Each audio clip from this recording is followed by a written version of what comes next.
If you're good at TikTok, awesome. Instagram to me is the best platform for actually converting sales, and then YouTube is the best platform for building a community, which I am all about. I guess I would start with YouTube because without a community, you probably won't get sales in the Pokemon world because like this stuff is so easy to weigh and search and F with and even completely fake if you're an Alibaba buyer. So I would start with YouTube to build a community. As I say all the freaking time, you need to make content. Pokemon cards are easy to buy and sell. You can get them literally anywhere. You might pay over MSRP, but you can get them literally anywhere. So building a community, it's essential. And I shout out DJ's Poke Center a lot because he's one of the newest PokeTubers that I think really understands that. There's a lot of, PokeTube people that have been around for a long time, like Mason, Cardinal Gaming, he's in the chat. And he's obviously understood that for a long time, and he's got very successful brick and mortar businesses, and I assume a successful online business too. But DJ and a couple other people who I don't see in the chat, those people get it. You make videos every day, you show up, people eventually get to know you, and then you make sales. And I was just looking at his, I don't know, a YouTube short or something, and he had a bunch of packages on the table. He sold, I don't know, 20 or 30 orders. And it's just because of YouTube. His website, I'm sure, is fine. His products, they're all Pokemon cards. His prices, probably fine. But people got there because they were fans of his YouTube channel. And that was the same as me with TikTok. People, for whatever reason, liked my sloppy Blackpink K-pop song and decided, oh, this guy's trustworthy. But I did post on TikTok every day, like 10 times a day, showing my beautiful face and, putting out my beautiful voice. So, what I've found with YouTube, and you guys have probably observed this on your own, is the content on YouTube, as far as quality goes, doesn't really matter. You might notice, if you watch YouTube as much as I do in the Pokemon space, you might notice that most people suck at making content. Like, the quality's ass, the information's ass too, and even the lighting, like, most of it's shit, if you've observed most PokeTubers. But you'll find you keep going back to them. Even, like, the screen clickers, like Anon TCG, who does have a lot of business expertise, I suppose, but, like, Vapor Self, you don't see his face, there's a few like that. I think Poke Profit, I don't think he shows his face. I don't know, there's a lot of the screen clickers, and the quality sucks. And I watch them every single day. Like, I just listen in, and it's become my morning news. Team Rocket Joey, I think he's posted every single morning at, like, 7 AM since the beginning. He's become morning news for people. And I think that's the most essential thing. You don't need to bring any actual good content. You just need to be there for the people. People expect to see your face every day. That's the new YouTube meta. Back in the day, the YouTube meta was once a week, and then it was 2 to 3 times a week, and you posted at the same time every time. Now the YouTube meta is post every single day because you're building a community that's obsessed with you. And so, therefore, yeah, become a VTuber. Yeah, Mr. White. Yes, that might have been sort of a joke, but yeah, you want to become someone that's here every single day. And as like a YouTube guru type, when you say post every day, that sounds like hustle culture, or that sounds like hyperbole. But I'm actually being serious. I think that's the new meta. It does not need to be well edited. It does not need to be well executed. It doesn't even need to be well researched. Just get on YouTube for 10 minutes and bitch about something and you're set. I do not post on YouTube every day, but I've already got a client list. We have 80,000 people on the email list. Like, I'm good. I'm good for now. I can't get too lazy, but I'm good for now. Pokepaster's in the house. Go subscribe to Pokepaster. Now, once you build that community, you can absolutely get, customers directly from YouTube, for sure.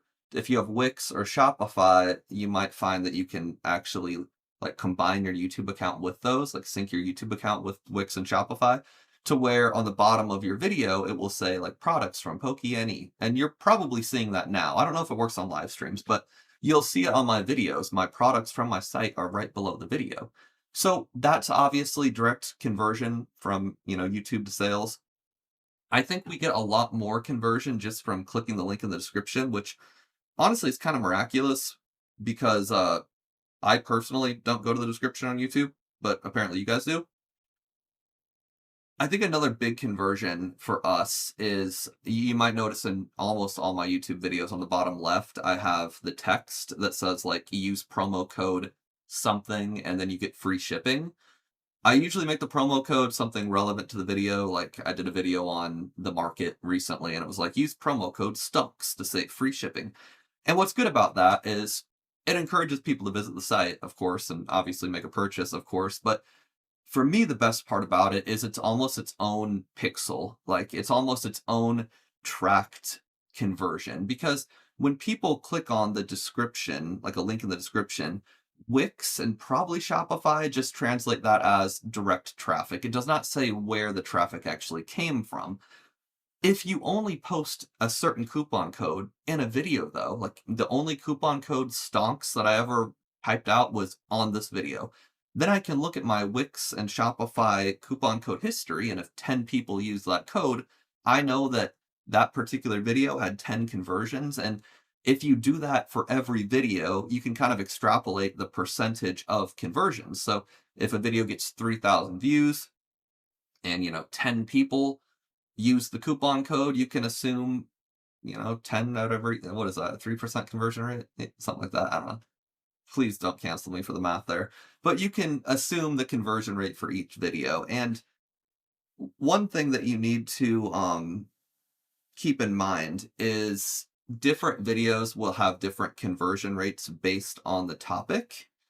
Like, for example, if I'm just making a video on, I don't know, my favorite Pikachu cards, that's going to be more of like an informative slash entertainment type of video where people might not be in a buying spirit when they click on it, compared to if I make a video like invest in, Journey Together right now, invest, and then I have a coupon code for Journey Together in the comment section and in the description, like that's going to have a higher conversion rate probably than anything else. So I would say YouTube, I guess the TLDR of that would be YouTube definitely better for community building, but also good conversion of sales.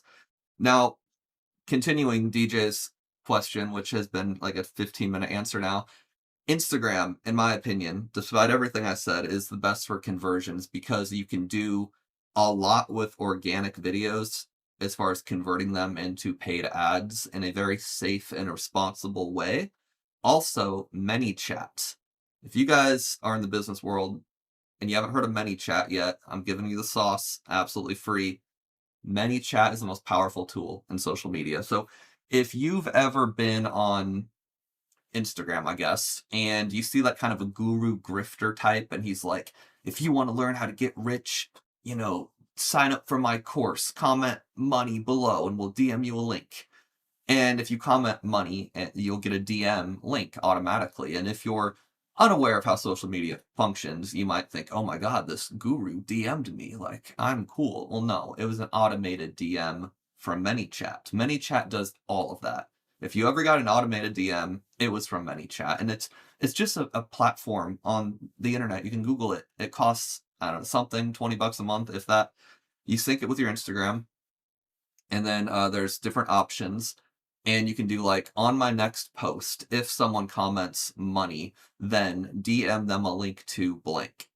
And so, yeah, ManyChat, DJ, yeah, that's it.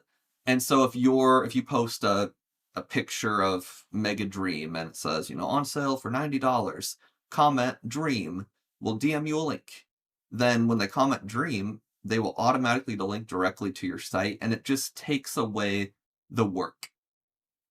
Like a lot of amateur business people, they'll throw a URL in the Instagram caption. You cannot click a URL in the Instagram caption. The fastest way to do it, I guess, would be like screenshot the Instagram like photo, and then how like Apple lets you copy and paste a URL from a picture. It's stupid. No one's gonna do that shit.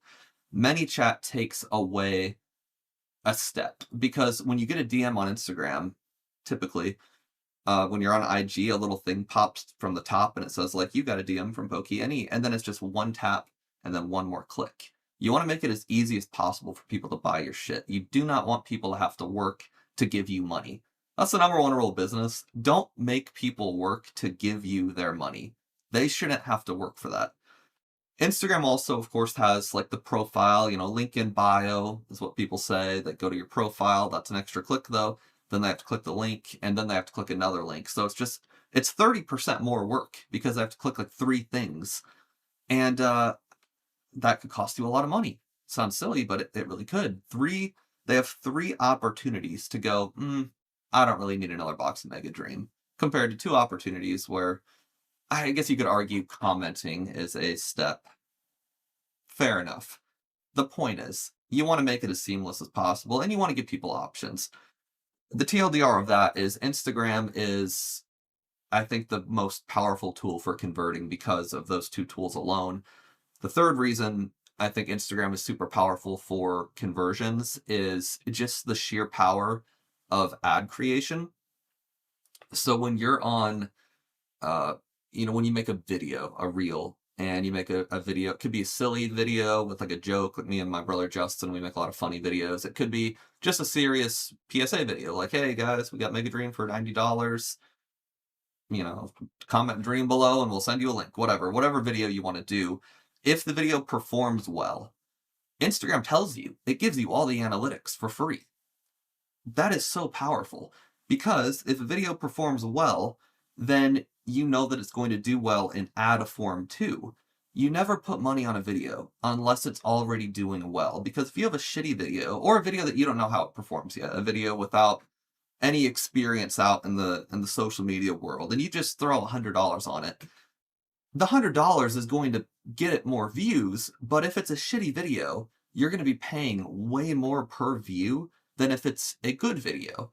So Instagram allows you to make a video, see how it does. If it does well, like it's getting dozens of comments, hundreds of likes, if it does well, put $100 on it through Facebook Ad Manager, and then it's going to just skyrocket to the point where my target would be like between 7 cents and I think 14 cents is usually where I kind of draw the line as far as how much, how many pennies you want to pay to get someone to click on the link to your website.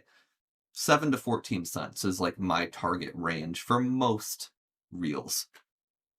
And it makes it so easy. And if you're like looking at this and going, well, Brian, why is that easy? Like, what's the alternative? Like, why is that such a good deal? Well, think about classic advertising. You get on a billboard. You have no idea how that performs. You spend all this money designing the billboard on Canva, and then you spend all this money printing I don't know how billboards work, but they have to print something and, paste it up there or whatever. Or if it's a digital billboard, you still have to design it. And then you pay monthly for this thing to be up in your city.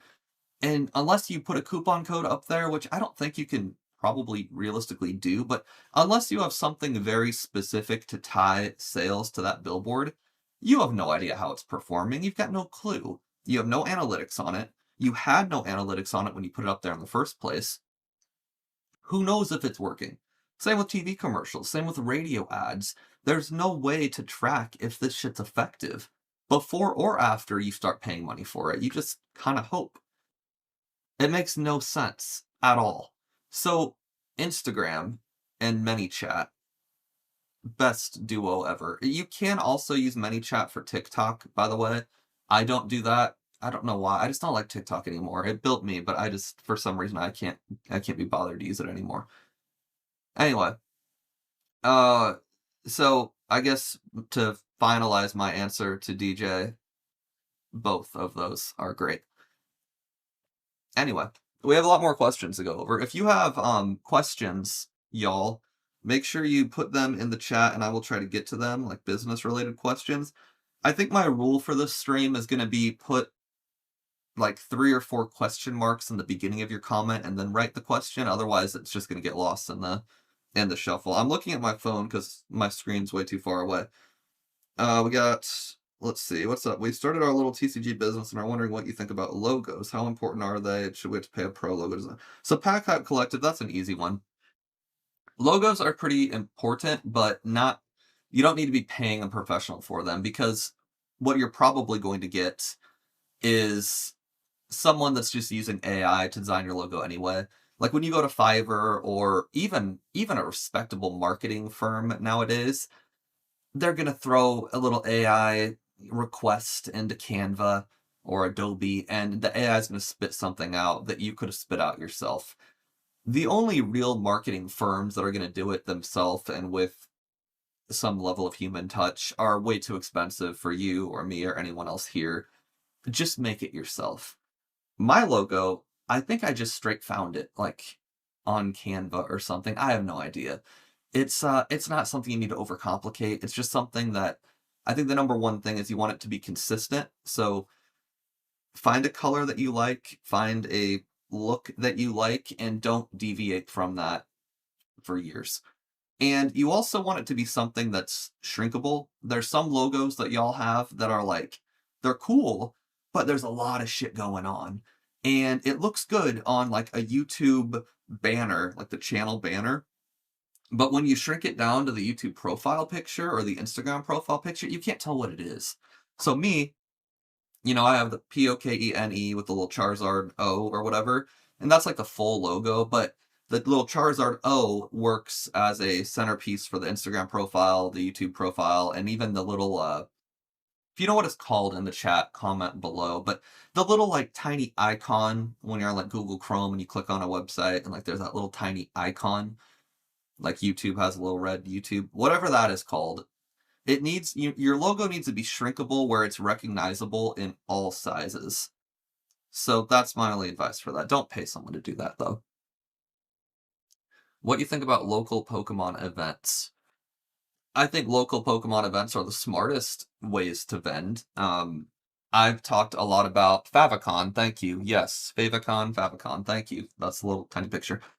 I think if you're going to vend, then local events are the only way you should do it if you're new, because I've said this before, when you're a relatively new business and you really don't know what you're doing, you see Bulbasaur and Jar Chomp and Goaded Poles, you see all these people, Coop, and you're like, oh, these people are rich and successful and they vend, so I'm gonna vend too. And you have no experience. And what ends up happening is you fly sometimes business class, which is just silly, and you eat at nice restaurants and you go out to the bar and clubbing, and then you get to the convention and you think you made money, but you did all this extra bullshit, and in the end, especially if you add up the hours that you were there, you found that you actually lost money, like you spent money on your little vacation.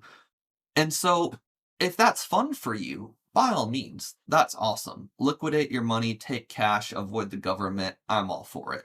But if you're trying to build a real business, I think local is the only way to go because it'll prevent you from doing stupid shit in the meantime. Like, drive there, don't stay in a hotel, don't eat fancy food, just stop at Taco Bell on the way. And get the $5 box. Don't pick your own meal at Taco Bell. Don't pick your own a la carte. Taco Bell's very expensive unless you do it right. That's my advice there. All right, what do we got? I'm really trying to zero in. I like the question mark idea. So leave like 3 or 4 question mark symbols before your question.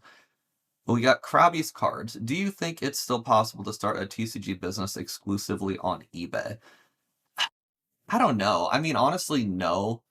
Not unless you were really, really, really prepared for a very long haul. There's like people like Catch 'em All Collectibles and Z&G Emporium, and they've had great success on eBay, but they've been doing it for so long that I'm pretty sure they get like very nice rates. Like I don't think they're paying the full commission to eBay by any means. And so if you sell enough stuff, you could get to that point, but realistically, no, I don't think it is. Unless you're just thinking small. I mean, if you're selling singles and maybe some graded slabs and your target is a couple $1,000s in revenue a month, sure. But I would highly suggest building your own website or, yeah, I'd say no. I don't want to sound mean, but I'd say no. How do you avoid fraud alerts as a rip and shipper? Fraud alerts as a rip and shipper. I don't know exactly what you mean. If you mean avoiding fraud as in like chargeback scammers, there's really no way to do it. It depends on the platform you're on. Some those chargeback scammers, man, they'll get you. Let me know clarify what you mean by fraud alerts, and I'll answer that more carefully. There's so much fraud out there. It's hard to know what kind of fraud. Black Wolf Collectibles. Did you ever get to a point you felt like you plateaued? Yeah, actually, quite recently. If you look at my podcasts with like Nostalgianomics and a couple other people, maybe a year ago, I said like, "Hey, I think I'm pretty much good." I was doing 400,000 or 500,000 a month in sales with a lower profit margin than we are now, and it was steady, and I was making livable income, and things were good. And I was like, I don't really have any ambition to build up. I think I hit the ceiling. I'm good now. And I don't know what made me push through. I guess like my wife got pregnant, so we have a kid on the way in March, which is awesome. I think that probably inspired me a little bit. I was kind of like, well, kids are expensive. I know the kids aren't that expensive. Like we're doing fine enough where we can afford a couple children and be a-okay. But I think that kind of struck me like I need to do something while I can, because once we have this child, I imagine my life will be quite different. I probably won't be streaming on a, random Tuesday night. And so I think that really kind of pushed me to go a little further. And what I did was I hired my brother full time. So I had a couple employees.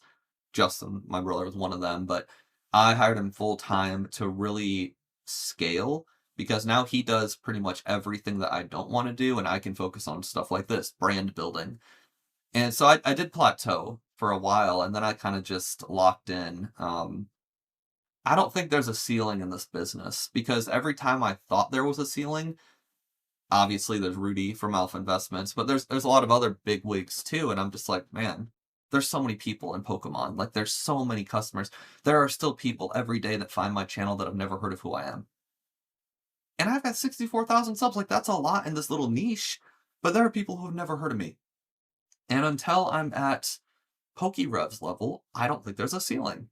So yeah, I just kind of locked in and stopped being a little pansy. PokePastor. If someone wants to start a business without making content, would you tell them to find something else to sell? Yeah, yeah, I really would. That sounds harsh, but I'm just trying to be helpful. I think you can make money selling Pokemon cards. I've said this before. I think any moron can make money selling Pokemon cards. At the very least, you camp outside of a Walmart, you sit inside of a store with a vending machine, you buy the stuff and you flip it on eBay. Like anyone can make money. To start a business, which it's a nuanced take, but I feel like the government sees them as the same, for the record. Your taxes see flipping, scalping, and making a business all the same. But I'd like to think you guys kind of know what I mean by like the difference between someone flipping shit on eBay and someone building a brand. I truly don't think you can build a brand in this niche without making some kind of content. You don't need to have your face on the content. Just post something. Videos preferred. Be a screen clicker. Anon, he's getting massive. Who did I point out earlier? Vapor Self, he gets clowned a lot, but like he's grown quite a brand just clicking on a screen and talking in a monotone voice. Like you don't need to be fancy.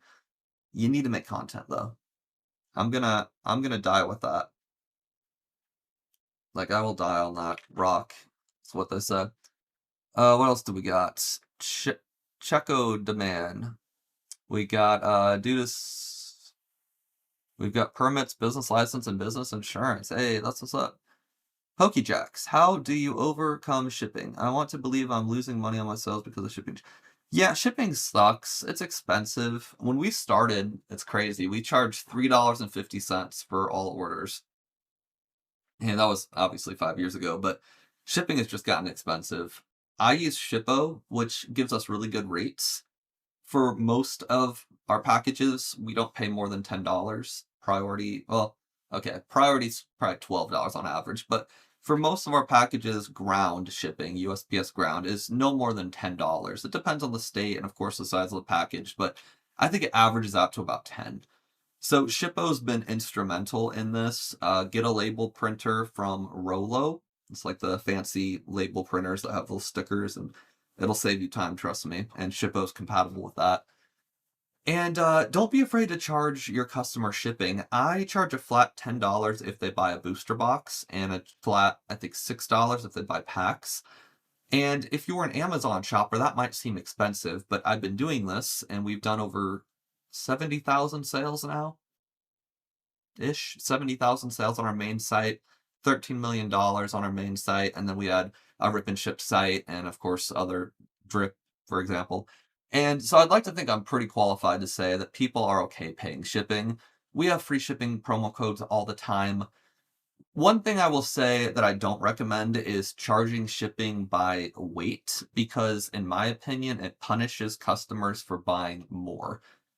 It's kind of paradoxical because if they buy like one booster box or like someone the other day bought like 10 cases of things, it would be silly for me to charge them extra because they gave me more money. That's just my take. But I would make shipping a flat amount or make it free. Let's see. Brian, we started selling singles at a local farmer's market in a remote town. How do you harness the demand when you're just starting off?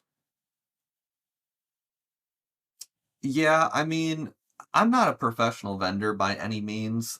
I would say if you are vending and you're trying to build a brand, I've always said that you need an iPad for sure or a laptop, and you need to connect it with Wix or Shopify or whatever sales platform you're on. And you want to have like if you go through Wix and Shopify, you can make forms, is what they're called. So just like it sounds, name, address, phone, email. You really just want their name and their email address. And then have some kind of gimmick to get that information from the person while you're vending. So have a little spinning wheel, some bullshit like that. Hey, spin the wheel, you might win a free pack. All you got to do is sign up here. And then at least if traffic is low or if sales are low at your vending station, at least you're getting an audience on your site. Maybe you don't have a site. Maybe you just have a YouTube channel. Make them subscribe to your YouTube channel. Just have them, hey, take out your phone, subscribe to this channel. When I see you subscribed, you can spin the wheel. Yeah, they can unsubscribe, whatever, blah blah blah. It's better than nothing because a lot of people just give shit away at these conventions and they don't get anything. So I'd rather risk someone subscribing and unsubscribing than just hand stuff out for free. And I mean that the thing with vending, unless you're Bulbasaur or Coop or some famous YouTuber, it's not really great for brand building. That might sound nutty because you think you're great and you think your little tablecloth you made is really cool. But what I always say to people who have questions on a certain aspect of business is look at your own behavior and then kind of extrapolate that out to others. So when you go to conventions as a civilian, can you name more than 3 businesses booths that you walked by or even spoke to other than YouTube celebrities you already know? Probably not. Like if you walk through a convention and you talk to 5 vendors that aren't YouTubers and you walk away, I bet within 10 seconds you have no idea what that vendor's store is called, even if they have it plastered everywhere. That's why, to me, you need to have the brand first and then the convention, and it's treated kind of like a meet and greet situation. And if you don't want if you don't have fame on YouTube yet or whatever, like I said, you want to have some kind of form they can fill out because at least if you're not getting them from here, you're getting them from here, and it's kind of like a loop, you can loop your people. That's what I would say. I really don't like vending much unless for brand building. I think vending is good for getting cash. It's good for liquidating stuff for sure. It's great for buying. So if you're vending and you want to buy singles, I don't do singles, but I think that would be the main benefit from it. Maybe content if you film POV content.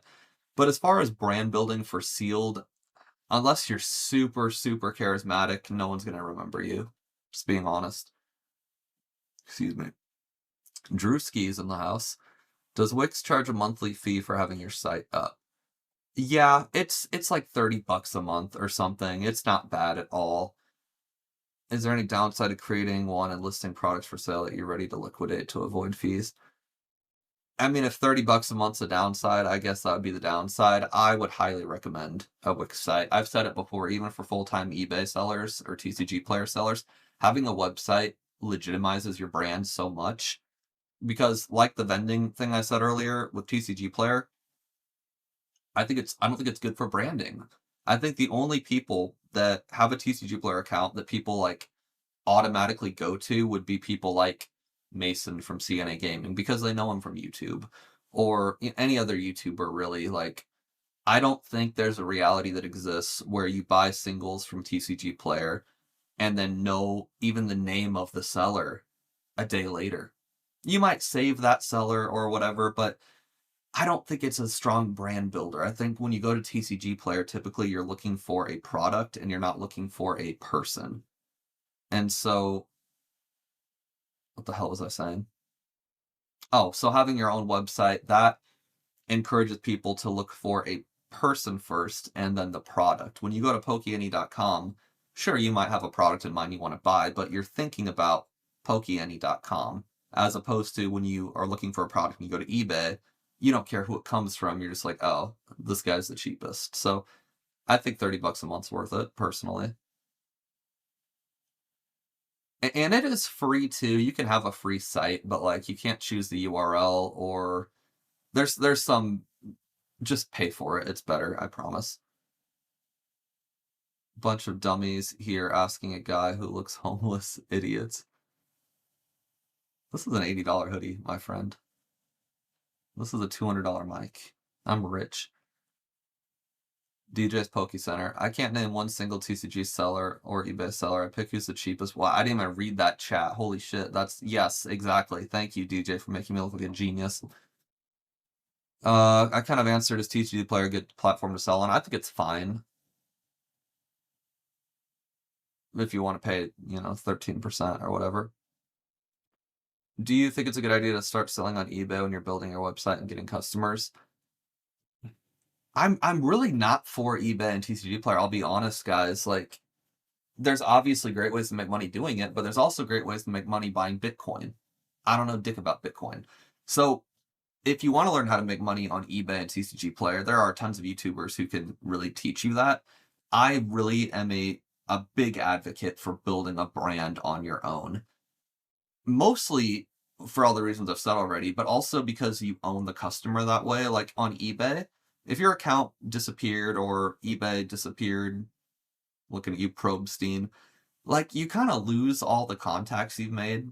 You could dig up something, I'm sure, but with Wix or Shopify, Wix could go out of business tomorrow. Shopify could vanish, and I still have all of these people in an Excel spreadsheet that I can upload to any of Wix or Shopify's competitors and continue business seamlessly. I like that. I think that's true freedom, and it's also just 3% credit card fees. That's all I pay. It's like 2.9% and 30 cents per order. I think that's very much worth it. To me, eBay and TCG Player, TCG Player is great if you have a shitload of singles, I should say. I mostly just do sealed product. So if you have a shitload of singles, go for it. TCG Player, fantastic, probably. But if you want to be the next Safari Zone, Pokeany, whatever, like, I think you need a website. I really do. And you can link your eBay listings to your website. I think, was it Colin? I think it was the Poke office. Colin from the Poke office. I went to his website and he sells sealed stuff on his site, but he also has an area for singles. And if you click on it, it goes to his eBay account. I thought that was really smart. And I think you save commission to eBay if you link directly to your item from a different source. I could be wrong on that. Let me know, eBayers, if that's true. In which case, that's even better. Better reason to build your own site.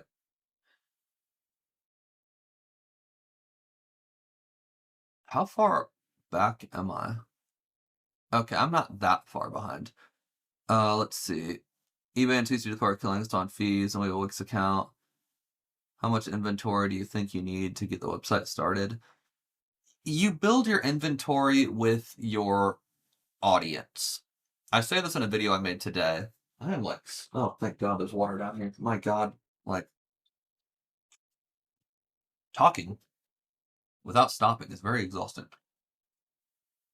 I said this in a video earlier today. Having a bunch of inventory doesn't really help you at the beginning. Like, there are some benefits to it if you catch the market at a good time. So Mega Dream, for example, if that like reprinted and it went down to like $60, then having a shitload of capital would be good because you could buy a lot of it at a cheaper price, assuming it's going to go up. Like, obviously, that's always the thing. But as far as having a bunch of inventory at the start, what are you going to do with it? Like if you're brand new and you have 200 boxes of Mega Dream, but 5 customers, unless each customer's buying like 10 boxes, I mean, okay, what are you going to do with it? We started with very, very, very small amounts of inventory. If you go to, it's the easiest to find on my TikTok page. I have a playlist on TikTok called like Started from the Bottom. Jake's cool. And if you go to my very, very early TikToks, you can also just scroll down all the way to the beginning. I show my inventory like through the stages, like every couple days. I'm like, hey guys, here's what we have on the shelves today. And I think that'll be very helpful to give you an idea of how small we started and this we scaled up from there. I think if you have more than $500 of inventory, you're set. I really do. What's a healthy margin for a reseller without a bull market? We put a 15% premium on all the stuff we buy. So if we buy something for $100, we price it at 115. Super small margins, but if you make $15 a million times, you make $15 million. That's what I always joke about. Let's see. If you're starting out with personal inventory and retail sourcing, how do you scale without restock hunting forever? And what's the fastest path to wholesale success? Yeah, I mean, that's to me retro. That's to me what separates a flipper from an actual business is once you have a repeatable model that doesn't require you running to Walmart on a restock. Like once you have the ability to restock your stuff when you sell your stuff, that's, in my opinion, when you become a real business. And so you might need to grind for a little bit, but ultimately what you should be doing is finding a supplier that can keep you stocked when you run out. And it's not going to be an English distributor for a long time. Like you're not going to just get Southern Hobby today. It's just not going to happen. But start with Japanese and Korean. I literally just like a week ago, which is crazy, I found a simplified Chinese supplier who is amazing. I had one before and it was fine, but it was just too slow, a little too expensive, tariffs. It was a lot. I found a guy though very recently, and I've been doing this 5 years. Like I've done millions in sales. I've got a great following. Like I'm a big store and I'm still discovering new, better suppliers all the time. Not an official distro, just a dude that has Chinese cards in bulk that I can buy from. And so what you want to be doing while you're getting money in sales is you want to be like looking for someone like that. And that's a full-time job, by the way, looking at Instagram and honestly watching other YouTubers do live streams. Like Nostalgianomics, for example, he's always got some business person on, and a lot of those business people are in the distribution world, or they know someone who is. Just reach out to people. Like there's so much opportunity, and you just have to kind of have the balls to seek it out. And it doesn't take very big balls. Just DM a bunch of people. So I would say watch live streams of businessy Pokemon YouTubers, and like chances are they'll know a guy who knows a guy. Let's see. In your video playlist for starting a business, you use your business name as a social media handle. How do you recommend a second social media with that handle, or do you recommend a second social media handle?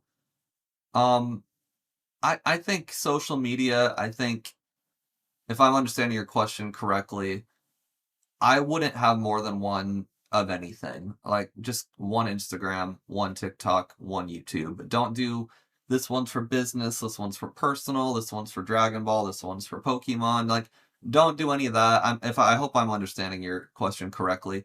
Like if you have a personal Instagram page that's already got some good followers and you've already been posting Pokemon shit, don't start a new Instagram page. Just rename it your business name or whatever. And don't be afraid to post personal stuff to your business social media. I do all the time. I got cute pictures of my dogs. I made a baby announcement. I've got Christmas tree set up. Like, do personal stuff on your Instagram page. You don't need to be like all business all the time because you're selling Pokemon cards, which everyone knows how to get already. Again, they might pay a scalped price, but Pokemon cards are very easy to acquire. And so focusing only on the business, unless you have the greatest prices in the world, it's kind of stupid. Like, you want to focus on you because people are there for you, they're not there for the cards. If they only visited Instagram to buy cards, they'd go to my Instagram, right? They're not going to go to yours. But if they like you, which they will, then they'll stick with yours. So don't overcomplicate it. Make one Instagram, post your cute dogs, post a business post right after that. People will love you, and then they'll go to you instead. Um, we got Chakoto Man 15. As we close out the new year, we've never guessed that success we've experienced, but also learned about demographics that didn't sell a thing at the local swap meet. Yeah, swap meets are rough. Do you do singles? I kind of talked about that already. I don't do singles. I think singles are a lot of work and a lot of risk. I don't like the volatility of singles. I mean, sealed, especially Japanese, it is volatile. Like, I will admit that, but singles is just, there's so much. I just hate it. And then there's the conditioning, like near mitts, lightly played. That's all bullshit. I can't be bothered with. I think it's a great way to start, probably, but I've never messed with it. I've done like promo cards, like the Grand Prix Charizard, some Pikachu promo cards, the Burger Chew. Like, I've done individual singles, I guess, but singles in general, you got to talk to like Rob from RNG Games or somebody. I don't know. I can't get behind it. I really can't. Would you do shipping to another country? We are US only, Cohen. I'm sorry. I've tried the international shipping thing. It is not for me. I'm just not smart enough to make it work without being scammed or without some tariff bullshit. I can't. I won't do international shipping. I'm sorry. I love my international audience, though. Thank you for watching. DJ's Poke Center, are they cheaper than PokeShip? I assume he's comparing Shippo and Pirate Ship. Shippo, I think, is about the same as Pirate Ship. I've used both. I think Shippo's user interface, like the user experience, I think it's exponentially light years better than Pirate Ship.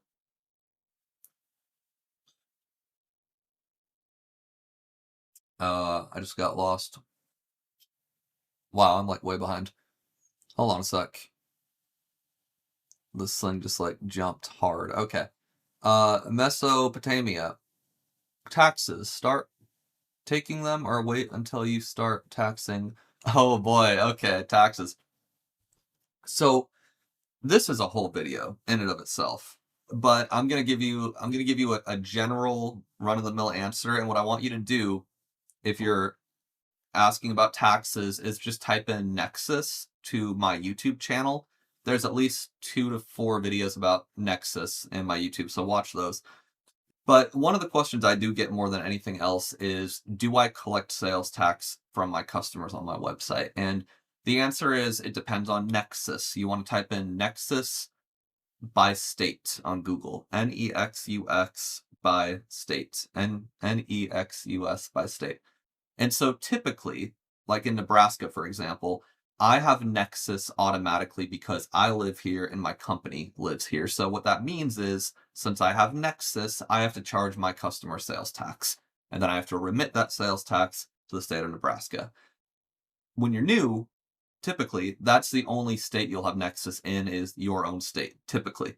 Now, once you start selling shitloads of inventory to other states, you start getting near a threshold.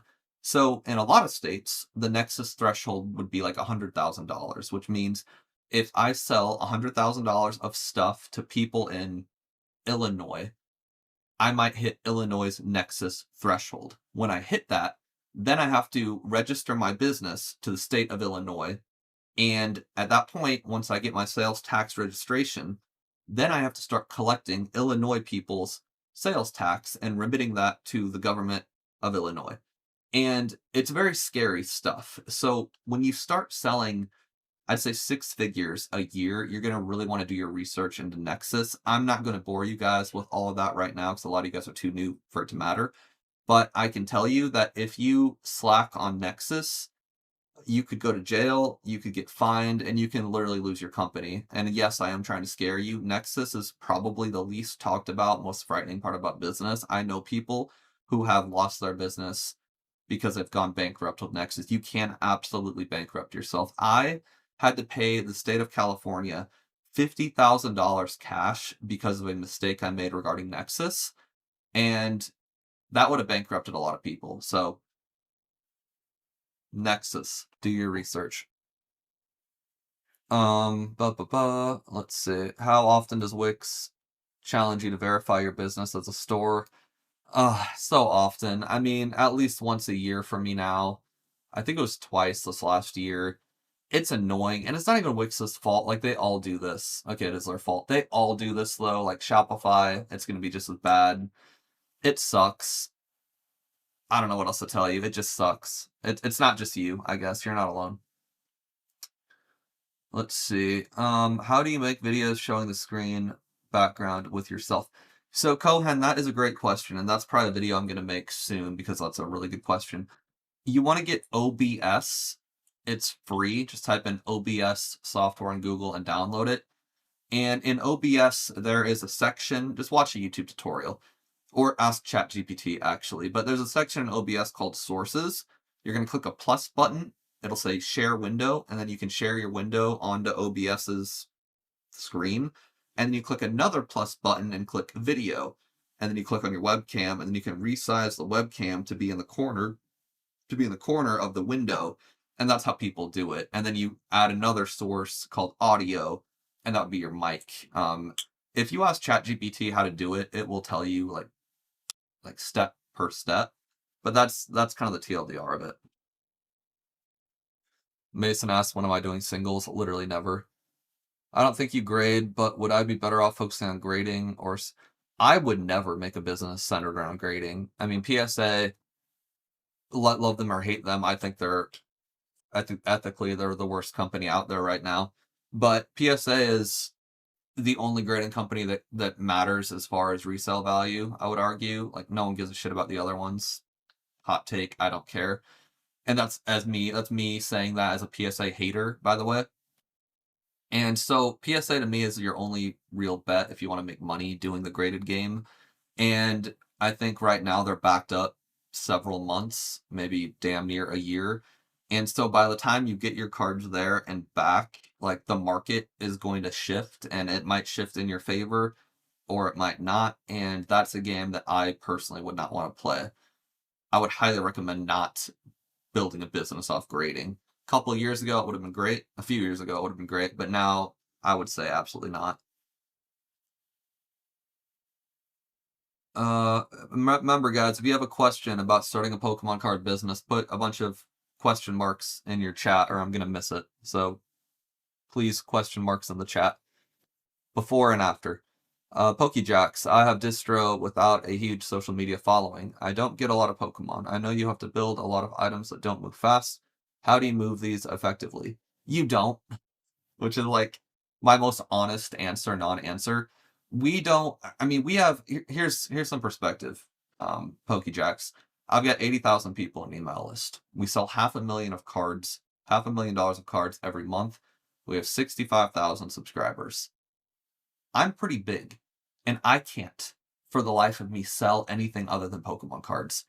Playmats, they don't sell. Plushies, they don't sell. Action figures, binders, sleeves. Nobody wants this shit.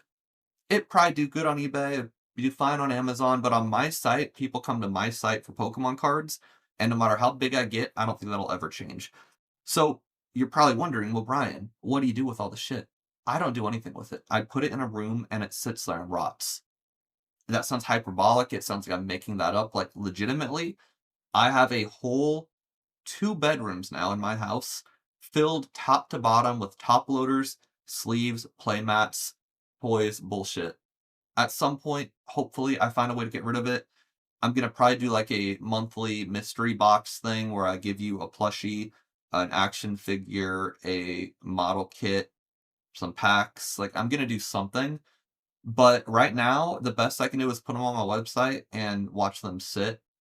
There's local game stores in Omaha that, like, buy from me sometimes, but to answer your question in the most honest way, I don't sell them.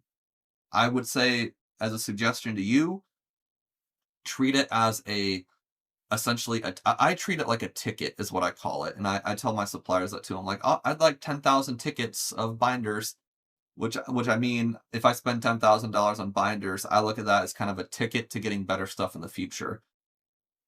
That might be irresponsible, but I've got a lot of cash and I owe a lot in taxes, so it's better for me to waste the money than not waste it. And that would be my suggestion, be treat it like a ticket. And if you really need to get the money back, just sell it wholesale price and take a small loss on, eBay fees or whatever, because it's not going to sell.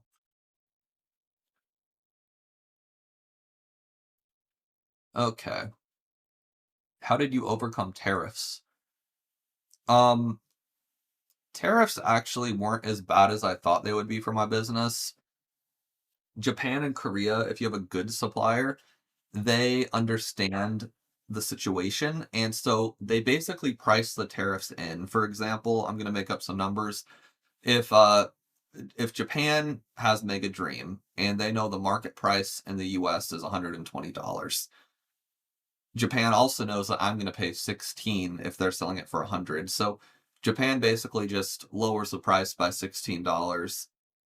Japan basically prices it knowing that I'm gonna pay 16% and I need to make 18% upcharge. So if you have a good supplier, they'll just kind of know that. Basically, all of my suppliers, once the tariffs came into effect, they essentially like factored all that in to where they still make a good chunk of change. I still make a small margin, and everyone's happy. So it really comes down to finding the right supplier that's aware of the situation. And I'd also suggest finding a supplier that does duties paid duties due. There's an acronym. It's like DDU or duties. There's some acronym like duties done something, DD something. And it basically means your Japanese person pays the tariffs up front and then charges you instead of the Japanese person selling you the shit and then like FedEx sending you a bill 3 weeks later when you forgot all about it. So whatever that acronym is, ask ChatGPT, how to pay tariffs up front. And if you have a good Japanese supplier, they'll offer that service, which I highly recommend. Pokepaster, if I didn't make content, no one would shop from my store where I pay less in fees. YouTube has been great for that. Yeah, 110%. They sell $80 hoodies in Nebraska. It's Nike. Shields. Shields is expensive. Redbeard said he is making 60,000 per month for his paid Discord for botting. What is your opinion and how close to MSRP will we need to get before that model stops working for him? I know about Redbeard. He's in DJ's Poke Center has him as a live person. I call cap on 60,000 a month. I don't that sounds like a lot to me. And if he's actually making that, like good for him. Like that seems outrageous to me. But I don't know. I haven't fact checked that. My immediate response would be bullshit. But if he actually makes 60 grand a month, like, I mean, power to him, whatever. Botting is obviously controversial, and he's a very controversial character from what I understand. I've kind of learned, like, I just don't give a shit anymore, if I'm being honest. Like, I've got to focus on my own business at this point. So, all the drama of botting and scalping, like, I can't be bothered to care. I got a kid on the way. I got a couple employees I gotta pay. My brother's full time. Like, I don't have an opinion on it at this point. And now, as far as my opinion on how close to MSRP we'll need to get for that model to stop working, I mean, once products are available everywhere, I can't imagine that model working at all. I don't know why you'd subscribe to a bot or if you could just go to Walmart and buy the thing for MSRP. So to me, once it hits MSRP and it's readily available, the market or the model will stop working. The question is how long until that happens. I would guess by the end of 2026, but that's just pure speculation. I'm not going to pretend I'm an expert. Good for him if that's true. That's crazy. I mainly sell on TikTok, TikShop Live. It's been great, but I want to scale my website when I'm not live. I imagine showing myself with content will help build other platforms like YouTube.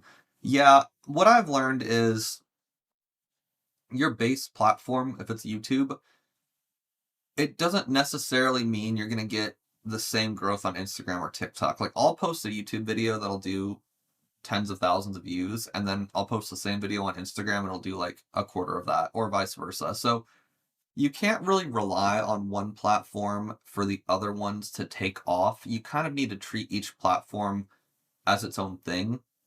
And I would recommend whatever one your strongest one is. If it's TikTok right now, awesome. And then focus on just one other, and you have to, I mean, when I say focus on it, I mean like treat it like you're brand new and you're not going to have any sort of advantage from TikTok. So if you already have a community on TikTok, I would stick with that. And then I do Instagram because, like I said earlier in this live stream, if you're new, you can rewind it at the end when it like posts as a video. But I think Instagram is so good for conversions that if you already have a community on TikTok, just stick with that. If you don't truly have a TikTok community and you more just post like viral bullshit, I would make a YouTube channel and start building an actual like community, so to speak. And yeah, the content's going to do the rest. Retro Fuse. If you're starting with a personal inventory, how do you scale without Oh, I answered that already. These questions are like, they're really like effed up. Like they just kind of jump. What percentage of your customers are new versus returning? I should know this off the top of my head, Galaxy Card Shop. Last I checked, it was like 60% new, 40% returning for I think it was the month of October is the last time I looked. I assume it's roughly the same every month. Typically, I've noticed I get a bunch of new customers when there's a new release, of course. So when Ascended Heroes comes out in January, I'm going to assume it'll be a higher percentage of new customers, but it's a healthy half and half. It's actually, last I checked, it was a very similar percentage to YouTube viewers, new versus returning YouTube viewers. So I think that's just kind of the general rule with Pokemon, at least in my little life. Catch 'em All Central. I have proven sales for a year, but most distros don't accept without a brick and mortar. Are there smaller distros maybe accepting online only? All distributors accept online only if you get them on a good day and you can prove yourself. And that's about it. I mean, I've said Colin from the Poke Office. I put it on Nostalgianomics. They both got distributors in the last year. I got my distro from YouTube, one of them a long time ago, but my third one very recently. Distros watch YouTube. They know who all of us are, and they have opinions on them. Like, it's funny. My two main distros have like genuine opinions on almost every YouTuber you watch, and some of them they really hate, some of them they like. Like, they're just normal people, guys. Like, distros are not men in black suits who worship Pokemon all day. Like, they watch YouTube like you and me. So I think proven sales is awesome, but if you don't make YouTube videos, you're not going to prove that. I think it's essential. I drill it down every time. I sound like a broken record, but I really think in addition to proven sales, you need YouTube. That's how I found my two main distros, was just that. As far as smaller distros accepting online only, I think ironically it's the bigger ones that are more open to it than the small ones. Like the Southern Hobbies, the Peach States, the Alliances, the GTSs. Those are the ones I've seen make exceptions more than small ones. So keep grinding. It took me over a year to find one, and even after I found that one, I barely got anything. So keep doing what you're doing. That's good advice right there, is like, if shit's not working out well for you, it's not necessarily because you're doing the wrong thing. It's just because you need to keep doing the thing longer. If that makes sense. You're probably doing the right thing. You just need to keep going. Are you sitting on any large amount of inventory from distro like Paradox? Yes, I have a very large percentage of my net worth in Paradox, Obsidian, Paldea Evolved, Silver Tempest, Temporal Forces, and 151 Japanese. So yes, I am sitting on all this stuff. Pokepaster. I got burned one time on buying Japanese where I couldn't sell. Hmm. Yeah. So Japanese market is something that new people F up a lot, where they buy the stuff and then they can't sell it in time and then the price tanks. And so I've actually talked about this very recently with Shiny Star V. I did this. I spent $30,000 on Shiny Star V before I knew about reprints. This was years ago. The price tanked and then I lost all the value until it went back up again. And so, depending on the set, it's worth just holding for a little bit longer because the price will go up depending on the set. Like Mega Dream, if you lost your ass on that, just wait, it will go back up. If it's a standard set, like I don't know, Heatwave Arena or Inferno X or something, it just depends on how much capital you have. Typically, they go up eventually, but if you really need capital, you might need to sell at a loss or do like a rip and ship, do something creative, mystery boxes, whatever. To avoid it in the future, yeah, you just buy less and you never buy on release date. You buy the day I'd say you buy 48 hours after the release date because the Japanese set comes out on Friday.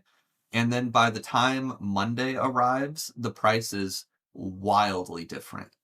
And you also want to make sure you get a supplier that can overnight stuff. So if you buy a Japanese box and you wait like 5 days to get it, by the time you get it, shit's way different. It's a whole different ball game. If you buy a Japanese box on a like Sunday and you get it by Tuesday, which is what I do, you're probably safe most of the time. But just start really small. It's better to miss out on potential profits than get stuck holding the bag. Glory of Team Rocket killed me with the price tanking. Yeah. Yeah, 100%.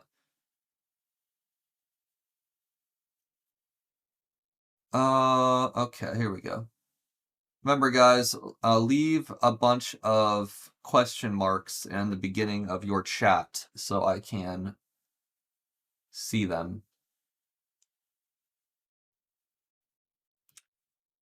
So let's see. Here's a question.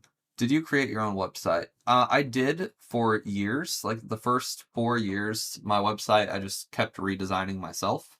It's on Wix, kind of a click and drag type web builder, and I think I did okay. I mean, it sold millions of dollars of stuff. To me, it looked like shit, but apparently it was fine.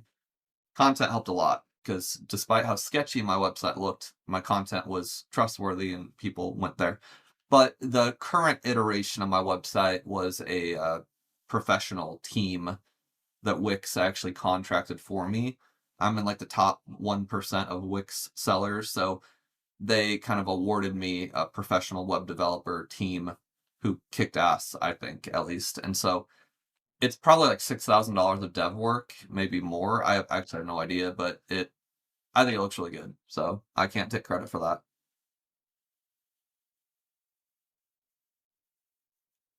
Let's see what else we got. I answered the tariff question earlier, so if you missed that, just rewind. Carlos, if I start making low quality content, babbling about who knows what software tools do I need? I would just say an iPhone and CapCut. CapCut is a video editing app. It is free. There's some paid features, but I would just say CapCut and an app. And if you want to do like the content with TCG player in the background and your face on the bottom corner or just your voice, you just need OBS, which I talked about earlier today. Just download OBS for free from Google, watch a YouTube video on how to use it. It's super easy stuff.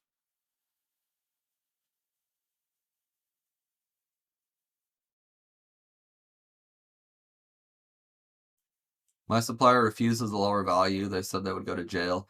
I assume DJ is talking about a declared value with items they export. So in Japan, the tariffs are calculated based on the item value that they declare. So if you have a $100 Mega Dream box, they declare it for its value of $100, and then tariffs are 15% on top of that. So if they declared it at $1, tariffs will only be 15 cents instead of $15. And that is illegal, and yeah, that could be jail time, certainly a loss of an export license, so probably not going to do that for you. Do you sell those items at wholesale price? I really don't sell anything at wholesale price anymore. It's not It's not really worth it. Unless you're if you're talking about the shitty items I have to buy, then yes, I sell most of them at wholesale price. Yeah.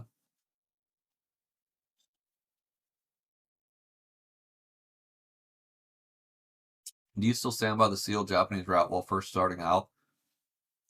Yeah, I think the sealed Japanese route is the only way to start out right now. Japanese, simplified Chinese, and then maybe Korean. Korean's okay. Korean's cheap. How much money to start with a distro? Miami, there's not a specific dollar amount. I mean, if you're doing a few tens of thousands of sales a month, like they might be interested in you depending on the day and a few other factors, but you're not going to get Pokemon cards from any of them, even if you are a big baller. For some reference, like I get, like with Ascended Heroes, my main supplier is giving me 200 ETBs. This year I've spent $800,000 with them. So I guess you could do the math on the percentages there, but that's kind of what you need to do is that. So between my three distros, I'm at 1.5 mil for the year in spend, and I still think like I don't get nearly enough, honestly. And most of that spend is on shit no one wants. Like I probably have, I shouldn't say most. I'm guessing I have like $200,000 of bullshit now, and it's fine. It's a business expense. I mean, it's cost of goods sold, and they'll never sell. So I don't know. A lot of money right now. If I started making content, what would it take to get you to come on a podcast or a video call? I never judge people based on subs. So if you're new, like I'll never be like, "Oh, you don't have enough subs." The payment I expect when I get on someone else's YouTube channel is I only go on consistent people's channels. They don't need to have a certain amount of subs, but I'm not gonna like get on someone's YouTube that posted like 3 videos over the past month. Like, if you're posting multiple videos every week and you've been doing it for several months, then I will happily get on your channel and do a live stream or something. The reason I have that rule is there's a lot of people who think, oh, I'm new, but if I get Pokey to come on my stream, I'll grow really fast. And like that's just not how it works. Even if you got freaking PokeRev on your stream, if you're new and you don't have an audience yet, it's not going to do anything for you, which I was surprised about, but that's actually how it works. So I think people see that as kind of a cheat code and they don't put their own effort forward. So if you can prove that you make good content or content regularly, like I'd be happy to come on your show. Like just hit me up on Instagram.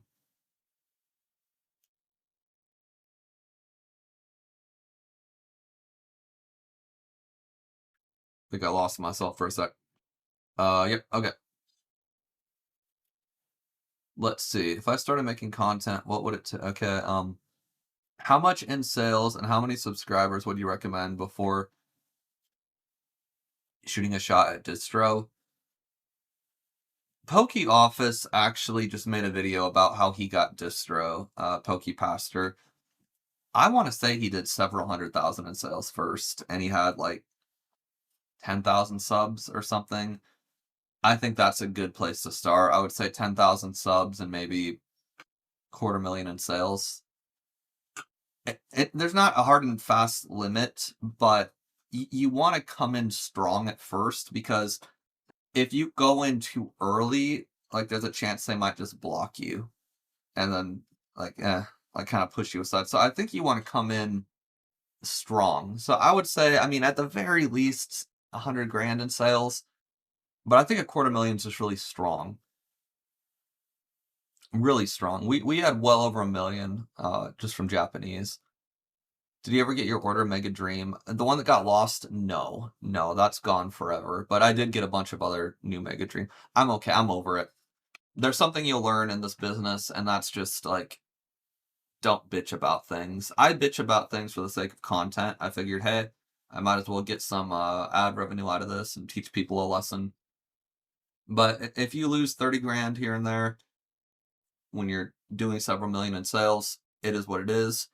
And if you can't relate to that, just take a zero off. Oh, I lost $3,000 doing $100,000 in sales. I lost $300 doing $3,000. Like, move the zeros around and the digits around, but you'll find that no matter how big or small you are, you will absolutely either be defrauded or just bad lucked on a certain percentage of your sales, and it's just part of the deal. This has always happened and will always happen. If there's a day that we do 30 million in sales in a year, we'll lose well over a million on fraud. It's just how it is. Hectic TCG. If you were to go through and start all over with Japanese sealed, what would your steps be and what sets would you get if you only had 1,000, 1,500? That's a good question. So what I would do is I would make content first, and assuming I had an audience of some sort, I would pre-sell the most popular Japanese set and then buy based on my pre-orders. So I wouldn't do this with a new release because of the volatility we talked about earlier, but with like a high class set, like Mega Dream, after it's been out for a couple weeks and after it goes through its first reprint, which we already got through, that's when the price usually settles down. The first reprint's like 2.5 to 3 weeks after release. So, like, what I would do right now, for example, is I would get on my audience on a live stream or on a video and I'd say, hey guys, like, really appreciate your support. Just so you know, I'm getting Mega Dream in. If you want to pre-order it, it's on my site right now. And for being such an amazing fan, I'll give you a free pack of something if you order, whatever. And so then they'll pre-order and give you $120 or whatever it is. And then I would take that money and I would go to Japan and I would be like, hey, I want to buy, if you sold 20 boxes of Mega Dream, just say I want to buy 30 boxes because by the time they get to you, you'll have sold 10 more or something. And that's what I would do. And that way you don't even need to leverage your own capital. You can essentially leverage your customers. And if you sell like 100 boxes of Mega Dream magically, then you have way more money to play with. There's risks involved, of course. I've made videos on this. But if the question is what would I do, that's what I would do. That's how I got big. I did that with Shining Star V back in the day. Uh, let's see. We got Safer. When you were smaller, how often did you receive damaged product, and what is your preferred way to deal with it? Yeah, we got damaged booster boxes once in a while. We did rip and ships early on. And so what I would do with the damaged boxes is that I would just use those as rip and ship packs, or I would sell them as single packs on my site. So it wasn't really ever a big deal. But I charge a small upcharge for single packs just because of the inconvenience. So if it's a $90 box of Japanese, mathematically it would be a $3 pack, but I would charge like $3.10. So I don't know. I would just sell them as singles. You're not gonna realistically have a real solution for damaged product. I mean, if you have insurance, you can claim it, but then your premium's gonna go up anyway. So I never worried too much about it, to be honest. I just sold the singles and called it. I've got 9 boxes of Glory of Team Rocket, 11 boxes of Inferno. Got the website with USD, Canadian shopping, but no traffic. Should I do paid ads? Absolutely not. Do not do paid ads. It will not help. If you don't have traffic without paid ads, you're going to have like the same amount of traffic with paid ads, except you'll be paying a shitload of money for nothing. You need to make content. And I saw you posted a video, TCG Greek. The content's probably good, but you need to do a horizontal video because no one watches long form vertical. And you need to improve your lighting and you need to post way more. Like I'm talking daily content at least. And yeah, if you're not getting traffic organically, paying is not going to help. I promise you that is the worst thing you can do. I'm not saying that to be harsh. I'm saying that because I want to protect your money. Do not do that. No paid ads. I didn't pay for an ad until like 2 years after I started my business, and I did just fine. So you gotta fix the content. Good luck. We got Super Sloth vibes. Is it hard to handle tariffs yourself, and is there a way to avoid the broke? Like I said earlier, with tariffs, you want to find a Japanese supplier that will do. It's like again, it's an acronym like duties paid on arrival, DP. There's some 3-letter acronym, ask ChatGPT, and basically the supplier will pay the tariffs up front for you, and then they just charge you an extra 15%.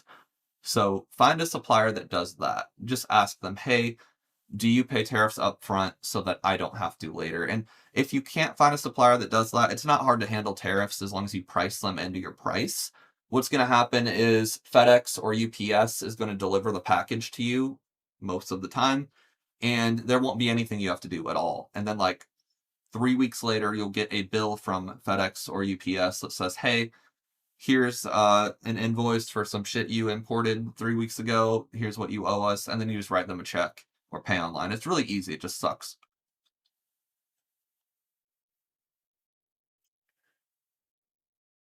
Debating on opening a brick and mortar, but it's hard to leave a good career. I wouldn't open a brick and mortar in this economy personally, but good luck. Sounds awful. We got Bronze God 32.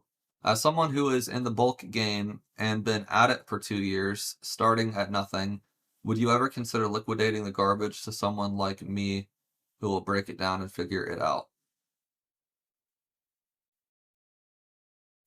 Um, I think you're overestimating what the garbage is. Back in the day, garbage was like theme decks.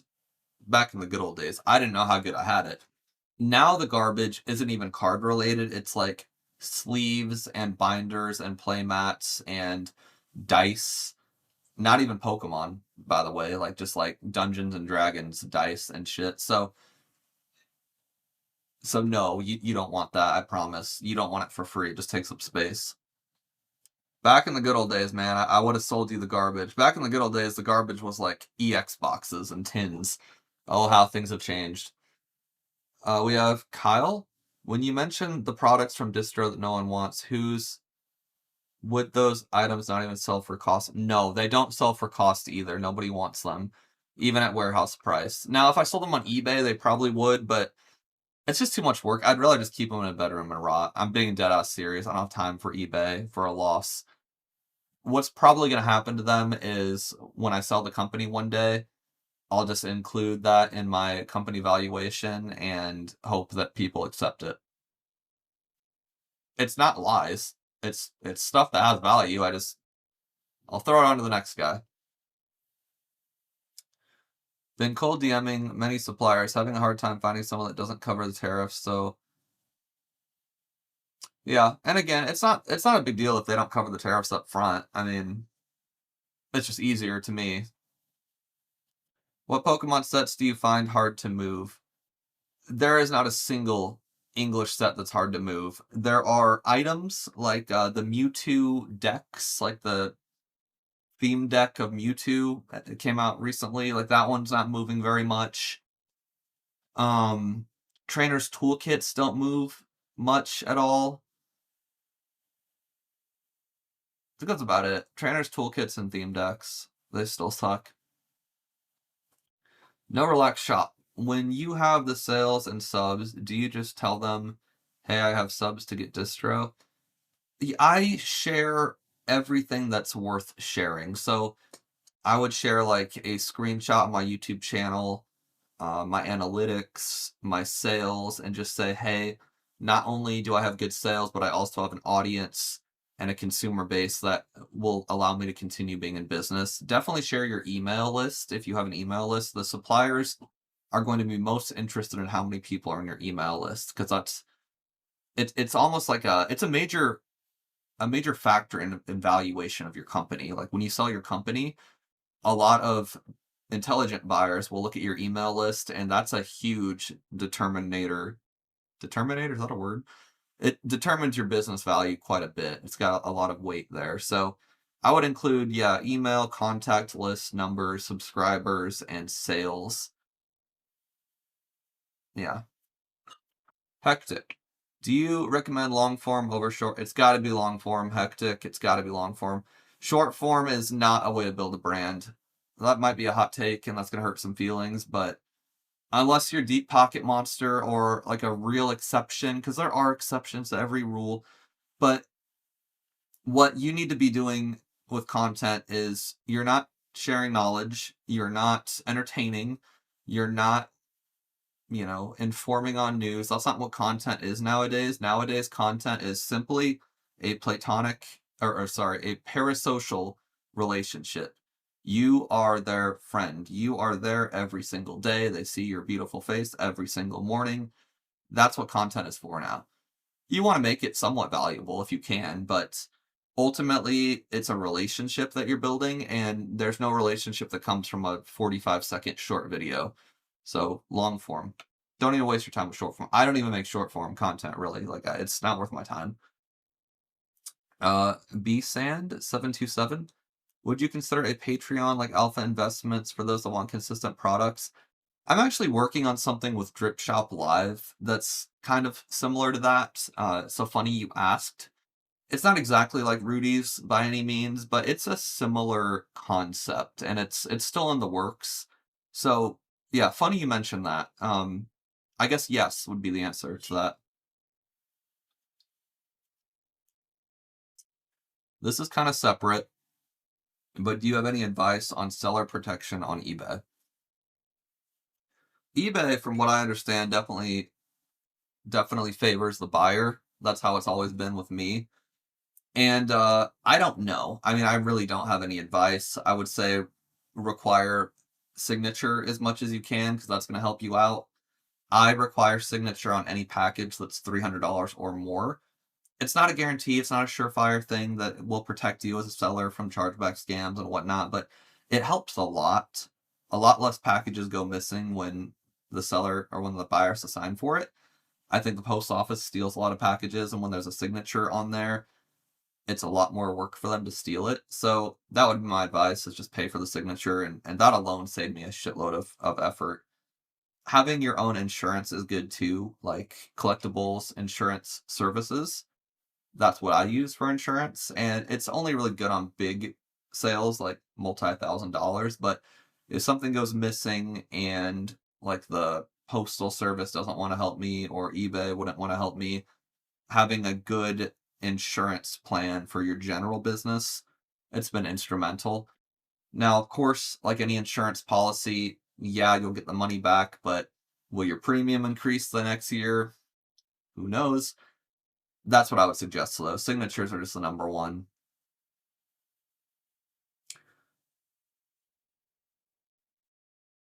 Yep, TCG Greek, you got it. Poke Wojo. Aside from Poke Beach, where else do you get the latest Pokemon news the fastest? I used to go to PokeGuardian.com. That's a pretty good website too. I think for the most part, they get a lot of their info from Poke Beach or from the same source that Poke Beach has, but once in a while, Poke Guardian will have different stuff. Cerebi.com is a classic, but honestly, like 99% of my info is from Poke Beach. Shout out to Poke Beach. Rar TCG's in the house. What's up, Rar? I like your channel. Was about to ask when you started paid ads, but you answered it. Yep. Couple of years in. Let's see. We got Carlos. Would it somehow help to actually travel to Japan to find and create relationships that way? No, I don't think it would. I think people, and I understand this because I thought this way too. I think people look at Japan as like this, little place that you go and you can just find suppliers. Like going to Japan with the intention of finding a supplier would kind of be like going to America with the intent. Like imagine just driving to, I don't know, Iowa and finding like, okay, go to Iowa, find a supplier. Like, you know how that would be like really freaking hard, and Iowa has like, I don't know, a million people in the whole country or the whole state. Well, Japan has like tens of millions of people in the country, maybe more than that. So going to Japan kind of blindly to find a supplier, like, I don't know even how you'd go about that. I hear that all the time. I don't even know what the order would be. They value their time like we value our time, and so I think they just, and the Japanese culture, they're very efficient. Like it's like a thing. Like Japanese culture it's very efficient, and they're as capitalistic as Americans are as well. So they don't really want to bullshit with the physical relationship thing, in my opinion. They'd rather just get a DM on Instagram and be like, oh, you want this much? Here you go. The traditional stereotype of like shaking hands to make, a real connection. In my opinion, that's not been the case. My best suppliers are ones that I've never met and will never meet, and we do millions of dollars of sales every year, and it's been fantastic. So save yourself the effort, just get on Instagram. But hey, if you want to make a trip to Japan with that intention in mind, it's a tax write-off. So go have fun. Thoughts on tag and AI grading in general? I think the concept is great. Mimic Brew, shout out Mimic Brew. I just think like if we're being realistic here, like PSA is the only grading company that matters as far as businesses go. And I hate PSA. I think it's a horribly unethical company. I think they are a monopoly. I think they are criminal in nature. But this idea that tag and these little grading companies are like more ethical and therefore better, like it's just not realistic at all. If you like tag and AI grading for your own personal collection, I respect that. I would rather buy from tag. I like the idea of AI grading. And if I ever did grade my personal cards, I would grade with tag. Just putting that out there. But if you're looking for pure value and like resale ability, it's PSA. I mean, I don't know how there's even a debate on that. There's so many people that are like, oh, it's not always PSA. Sometimes Beckett has higher value. Well, guess what? PSA owns Beckett now. So, I mean, you know what I mean? So, I don't know. I would love a reality that existed where Tag and these other smaller ones took over PSA. I would love that, but it's just not going to happen. It'll never happen. So, that's my thoughts. The people at Tag are really nice too. I met their team. Fantastic people. At some point, I think they wanted to do something with me. I'm not really interested in working with them or any other grading. The only grading company I would work with like would be Rudy's because I like Rudy, but I'm not working with Premier Card Gaming either. I just I don't really care to work with pretty much any company. I have Drip. I like doing giveaways on Drip. That's about it though.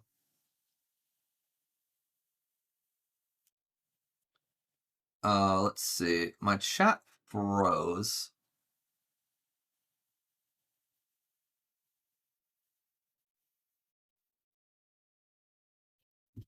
Okay, how far away am I here?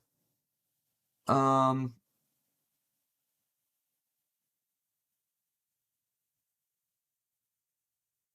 I must be like really far behind.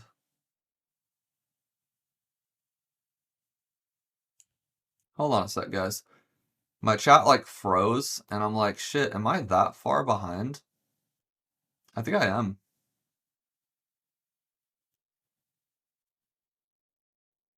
I'm gonna log in on the browser here. Okay, how far away did I get behind? You guys are asking a lot of really good questions, so thank you for that.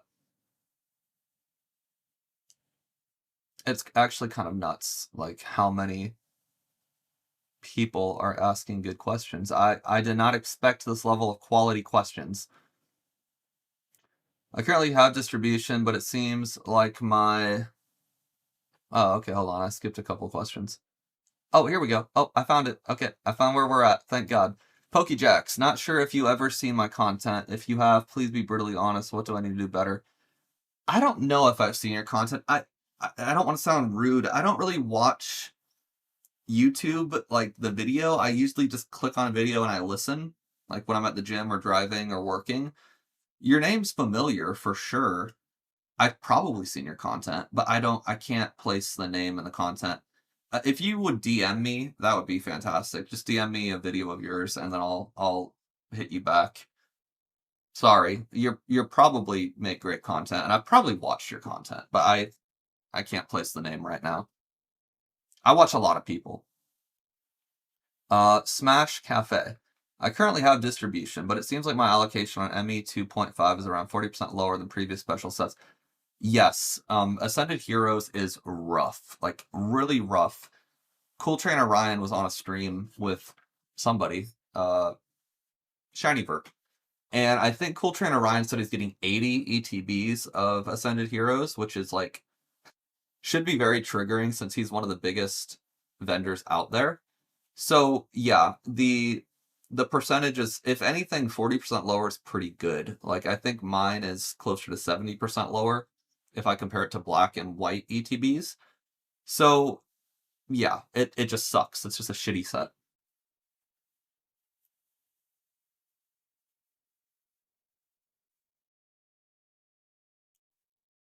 Billy Pets making a YouTube video every day for 2026. Yes, sir. Leave your question marks before and after your comments so I will know that there are questions I need to answer.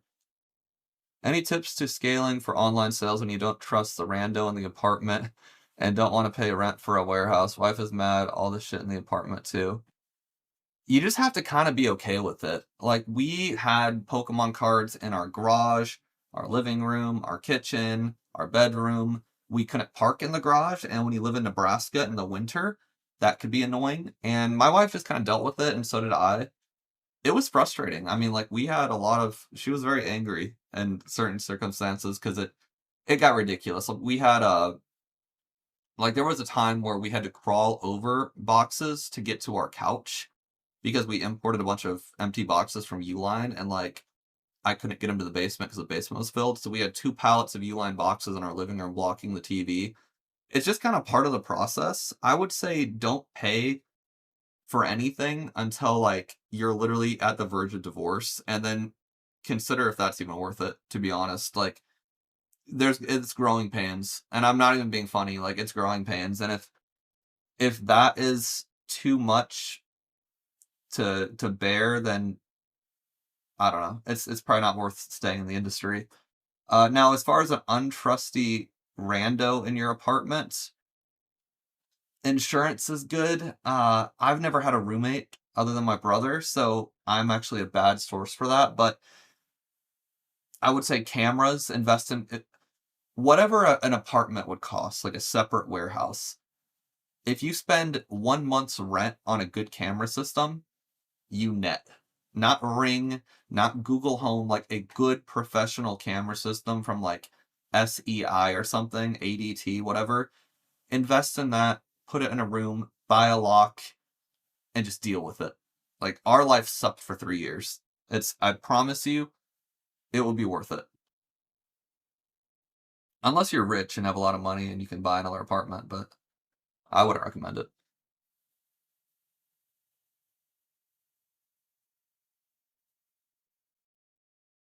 Let's see here. Gem Victini and lots of Gem Mint 10s are going for way more than PSA 10s. Hmm. I'm glad there are some tag cards going for more than PSA 10s. Truly, I hope it happens, Mimic Brew. I would really love tag to take over the industry. I think there's always going to be exceptions, but I think in general, the average card is going to be worth more than PSA forever, and I hate that. Like, I'm not a PSA fanboy by any means. I'm glad to hear there's some exceptions though. What are your thought processes when deciding what video to record next and which one to post next? I'm a really sloppy content creator. Like, you'll see me post multiple videos in one day if I'm really excited to get them out there. Most of my video ideas I decide while I'm doing squats. I don't know why. Like, when I'm at the gym, for whatever reason, I think squats just suck. And I skip leg day a lot, so my legs are skinny as hell. And I think to get in the different mindset, I just think of video ideas. So when you're just randomly doing something, cooking, driving, whatever, pull your phone out and write down the idea and then just keep a list of them. And then when you have like 10 things in your list, just pick one. I'm really sloppy with it. I just go with the flow. And if I'm feeling uninspired, like if nothing's coming to me when I'm doing my squats, I literally go to pokebeach.com and I just make a video about the latest news article. That's it. Like, that's literally the formula. Pokebeach.com when desperate. Or just refresh your feed and look at what other people are talking about and just react to their content. It's really easy. It's a benefit for everybody. People ask me, they're like, hey, can I use your face in a thumbnail? Or can I react to your, like, yes. Like, it helps me out. I don't care how small you are.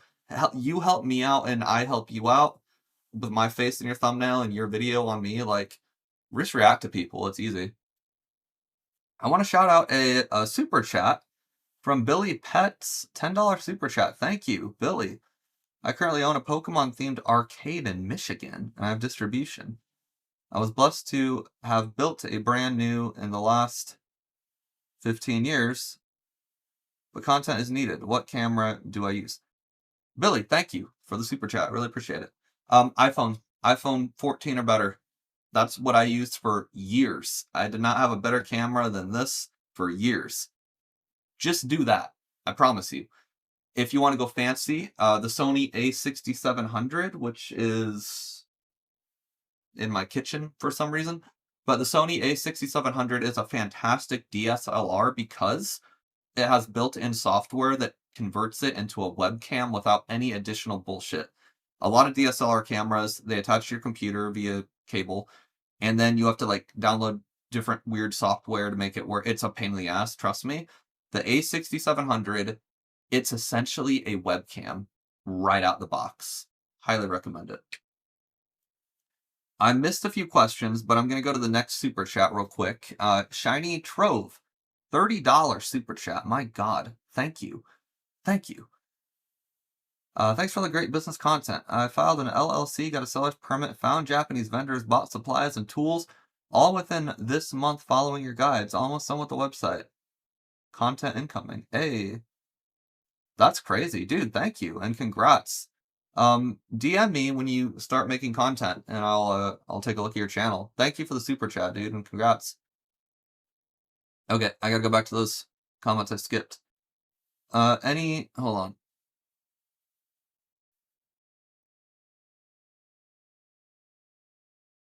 Okay, I need to find my questions. Okay, no relaxed shop. Any tips to scaling for online sales when you, oh, I read that one already. Let's see. The question marks really help, guys. Thank you for leaving those in the chats. What's your thought process when deciding what? Dude, I already answered that too. Okay, here's a new one. PokeWojo. Would it be a good idea to build out a Wix and Shopify site to build up an email list and following prep? Yes. Wix or Shopify. I prefer Wix. I've done Shopify. It's okay. Wix I found much better. And yeah, just build a website, choose like contact forms. Just go to the little search bar and type in forms, and you can make a form, name, email. That's all I would ask for. F the other stuff, it's too much. Just name and email.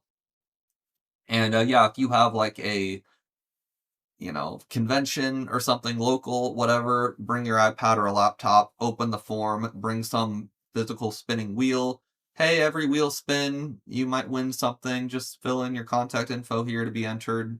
Maybe do a contest or a giveaway. It could be here's what people don't do enough. YouTube videos, they're always like, "Oh, enter the giveaway, just subscribe and comment below." Screw that. How about enter the giveaway by subscribing and going to my website, link in description, give me your name and your email address, and we'll add you to the contest. No one is doing that. I just gave you guys a sauce. Nobody is doing that. If oh my God, someone out there just made $1 million. I'm dead ass serious. Someone is going to do this, and it's going to start their business, and in the next 5 years, they will become millionaires. I'm dead ass serious. Literally that simple. Do the same shit Danny Phantom does, but instead of a comment, send them to your website and have items there waiting if they want to buy some items, but send them directly to a form, and then you know for a fact that these people are valuable because they're taking an extra step to enter the giveaway, and they're not just watching for the sake of free shit. Like they're taking a next step. You're welcome. Someone's a millionaire now in 5 years. I swear to God, that's not hyperbolic. Somebody is going to do that.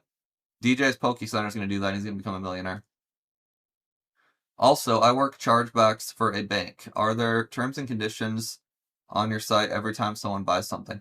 Yes. I had ChatGPT write my terms and conditions, and I, of course, went through and, modified it as needed, and then I sent them to my attorney and made sure that they were good. The attorney charges per hour, and so having him just review something that I already wrote saved me a lot of money compared to him writing the whole thing up front, which Ironically, a lot of attorneys use ChatGPT, believe it or not, and then they tweak things slightly. So ironic, but that's how it works. So anyone that shames person like me for using ChatGPT for stuff like that, just know that most attorneys now they use it too. They just modify it, and they still charge you whatever they would have normally charged you. That's how it works. Same with marketing firms, professional marketing firms and ad agencies, mostly ad agencies. They all use ChatGPT, or they outsource the work to like overseas where they're paying, some Vietnamese worker $5 an hour and charging you $300 an hour. That's a real thing that's happening right now, so just be aware of that. When you go to a firm, it's probably done by some minimum wage worker overseas, which is fine. The folks overseas do a great job, but you could just find them yourself and save a shitload of money. TCG, host spot. When is the baby due? Just want to congratulate you on a kid coming soon. Yeah. Thank you. That was a very nice comment. I appreciate it. Yes, it was a shitty summer last year, so thank you. But early March, our girl is due, and we don't have a name or anything yet, but very excited about it.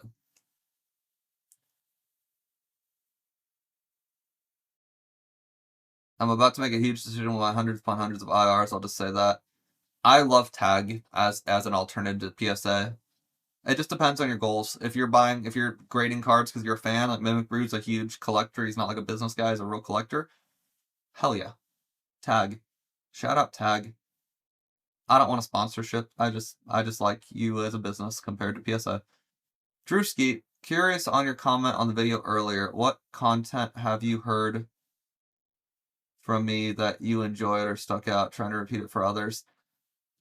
I just like the nature of it. It's very laid back and honest and just low key. It's not rehearsed, and if it is, you do it in a way that's again low key and honest.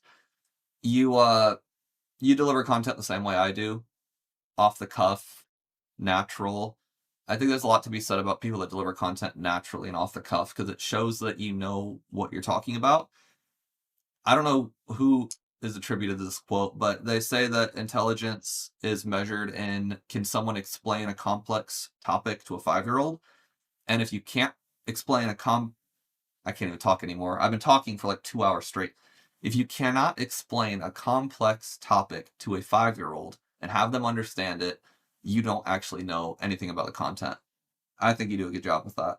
So I like the car videos. I want to see more like non-car videos though. That'd be my feedback. When are you going to sell your mounts in a paradox? I'm going to wait till it's $500 a box.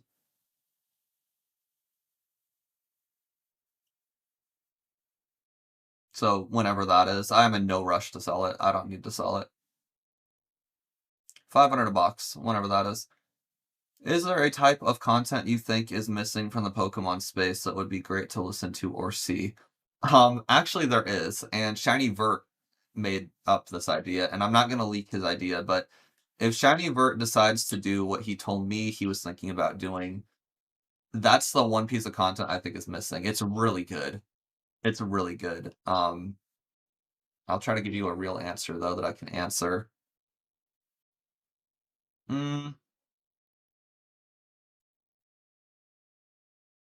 I think more content like Sleeve No Card Behind. If you follow Sleeve No Card Behind, he's a really good YouTuber. I think he makes excellent content, and if people could emulate that energy and that quality, I think it'd be good. I think there's a big space for that, but there's so much room in the industry just doing what everyone else is doing. Like, you could be a carbon copy of me and do A-okay. Is that actually cool? Because you helped me already. Oh yeah, TCG Greek. I never for the 120 people in the chat. Like, don't bother DMing me asking if you can use my content or my face or my like.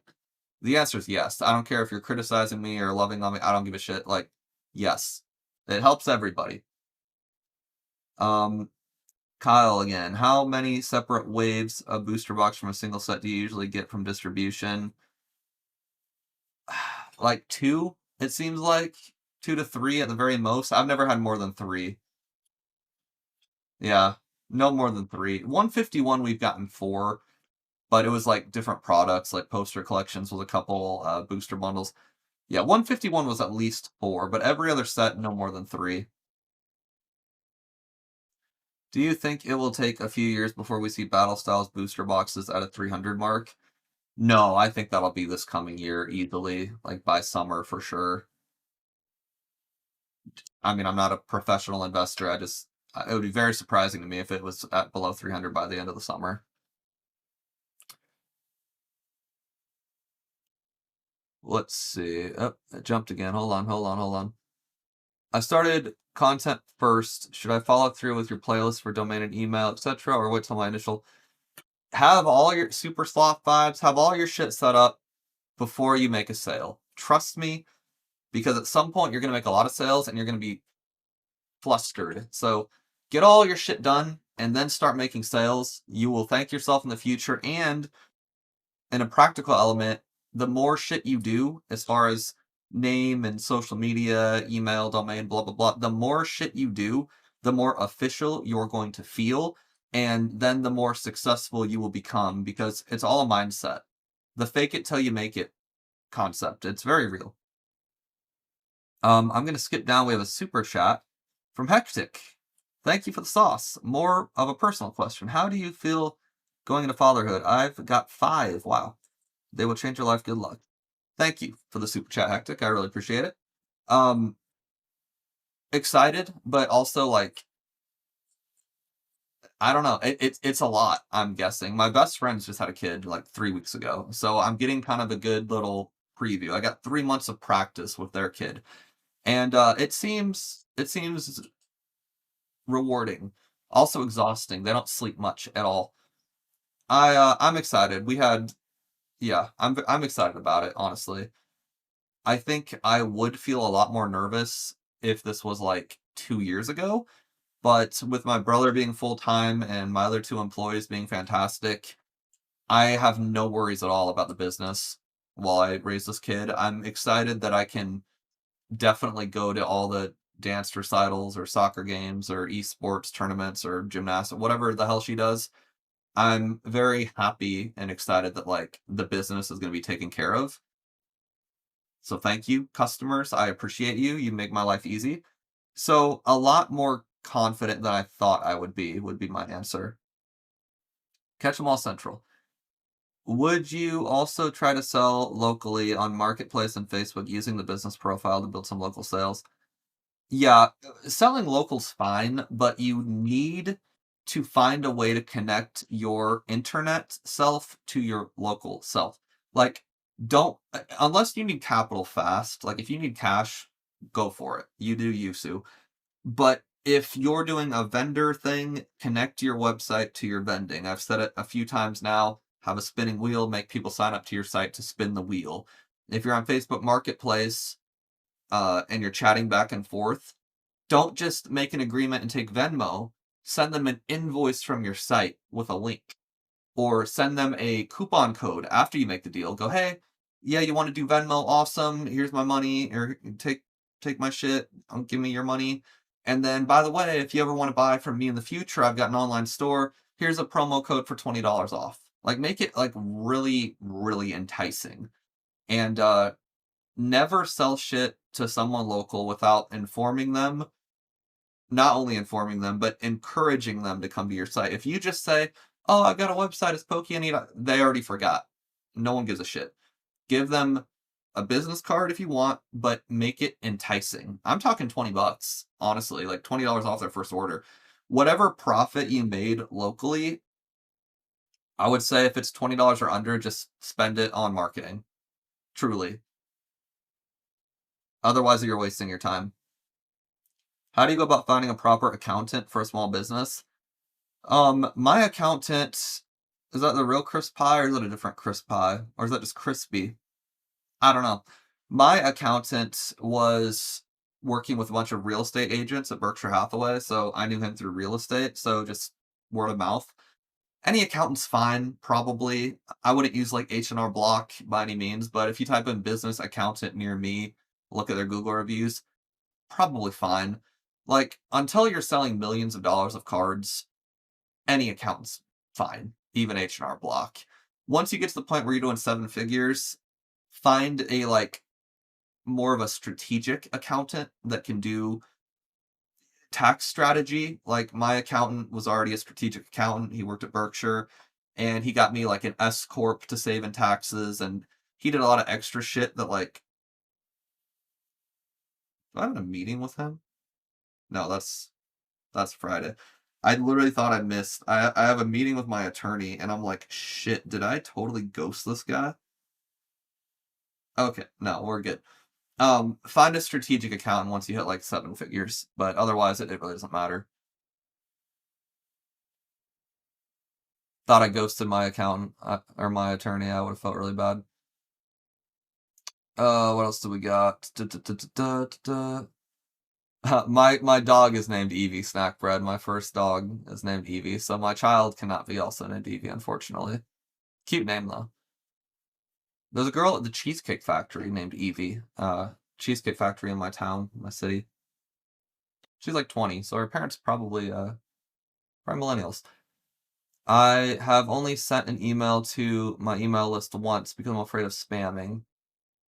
I email about once a week, and there's never been a complaint. So if you open your, and here's what I want you to do, no relax shop, as far as email spamming.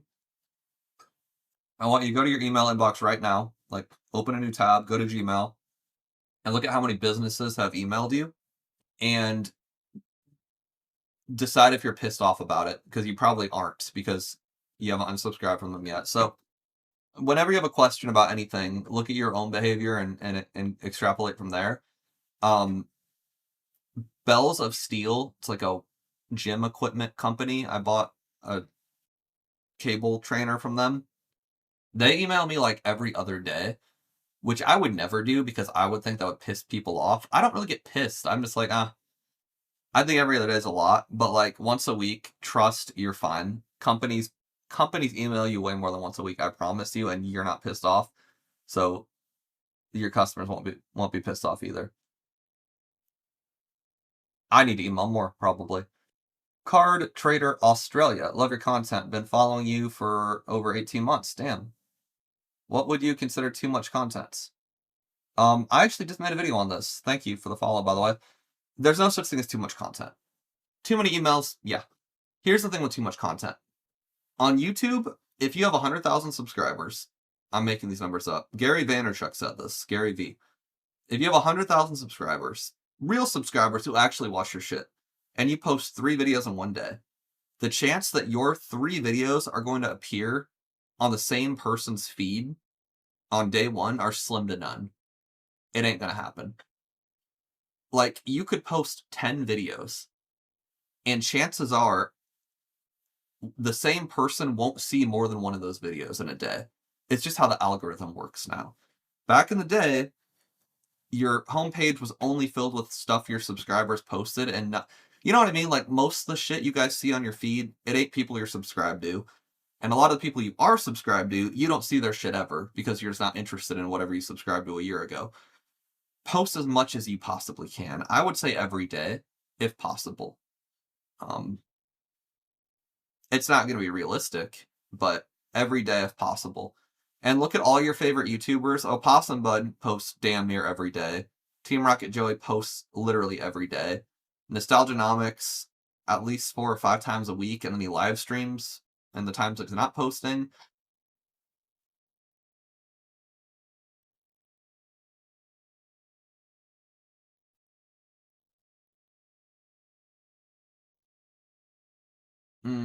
Did I lose connection?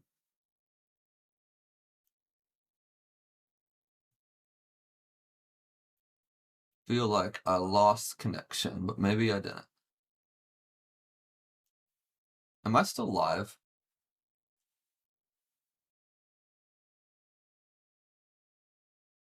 Okay. Am I still live?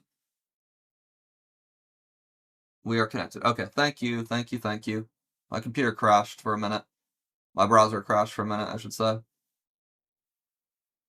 Okay, I need to catch up with where I was.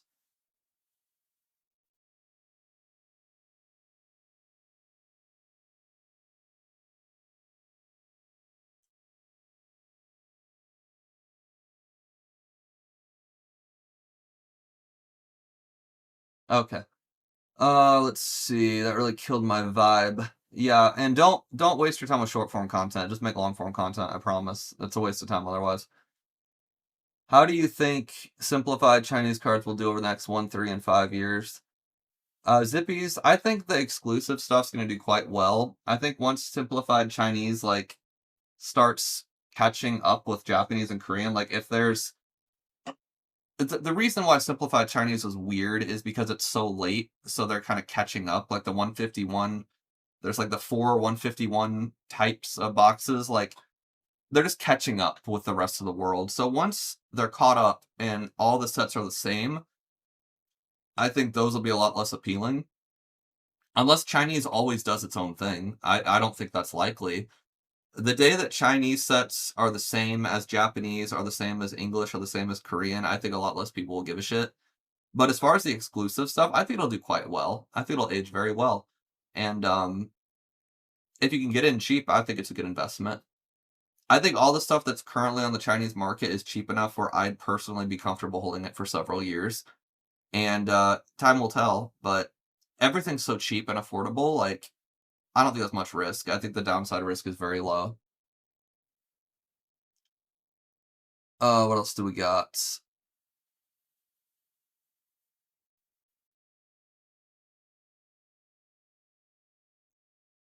I don't know what when we started talking about ages, but I'm 32, so yeah. I forgot Drewski's car. Okay. Also a realtor with Berkshire. I feel like I knew that. Maybe there's someone else who's also a Berkshire Hathaway realtor. I don't know. You're not in Omaha, are you? Are you local? Or Berkshire Hathaway's everywhere.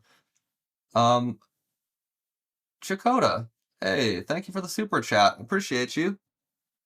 Damn, $10 super chat. Thanks for what you do. I've taken your advice on building a brand in our remote desert town. Looking forward to the future. As a vet from the Marines, we would call you Head Hard Charger. Hey, thank you. I appreciate it, dude. For real. Number 2 chatter. Love me a good super chat. Appreciate it. Pronounced crispy. Okay, crispy7693. I wasn't sure if you were Chris Pie, which is a YouTuber. Great YouTuber. Go follow him. Do you have an example of a way to track your expenses slash items sold? I've always been a fan of Excel. Like, I still do Excel spreadsheets for my accountant. I'm very old school. But like Wix and Shopify, they keep all that shit in their records. I just literally use Wix and Shopify and then I transfer all my expenses to Excel at the end of the year. I'm very old school. QuickBooks is a thing people use. I just don't think you need to complicate it. I guess we've done millions. We do millions in sales every year, and Excel is all I need. I think people overcomplicate it, to be honest.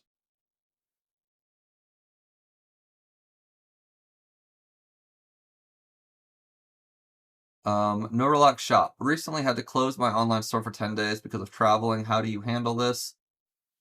I used to do the same thing. If I travel, I shut down my store, but I still allow people to buy. So what I do when I travel is I have a big red banner and it says, "Hey, we're on vacation. We're still accepting orders. Just know that I won't be able to ship them out until enter date here." So if you're gone for 10 days, give yourself like 13 so you have a day to recover when you come back.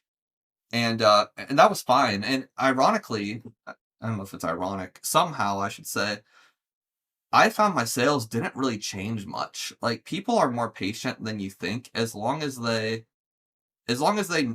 surprises. Like people do not want to wait if they think it's going to be 48 hours and then you're late. But if you tell them straight up, "Hey, it'll be like 14 days," you'll still get buyers. It's crazy. So don't ever shut it down completely. Just have a big banner that says the shipping time is going to be delayed. It works. Licensed in Kentucky. Yeah, very cool, Drewski. Berkshire Hathaway buddies. What's your experience with vending been like? I don't like vending. I've done it at like local shops. I don't like being trapped behind a desk. I drink a lot of Pepsi and I have to pee a lot. I'm actually gonna take a bathroom break in a second because my bladder's small. And I hate that feeling. I know that sounds petty, but like being behind a booth and I always get hungry. Like I'm really needy. I need to eat when I want to eat. And to go to the bathroom, I gotta pee. Like I hate being stuck.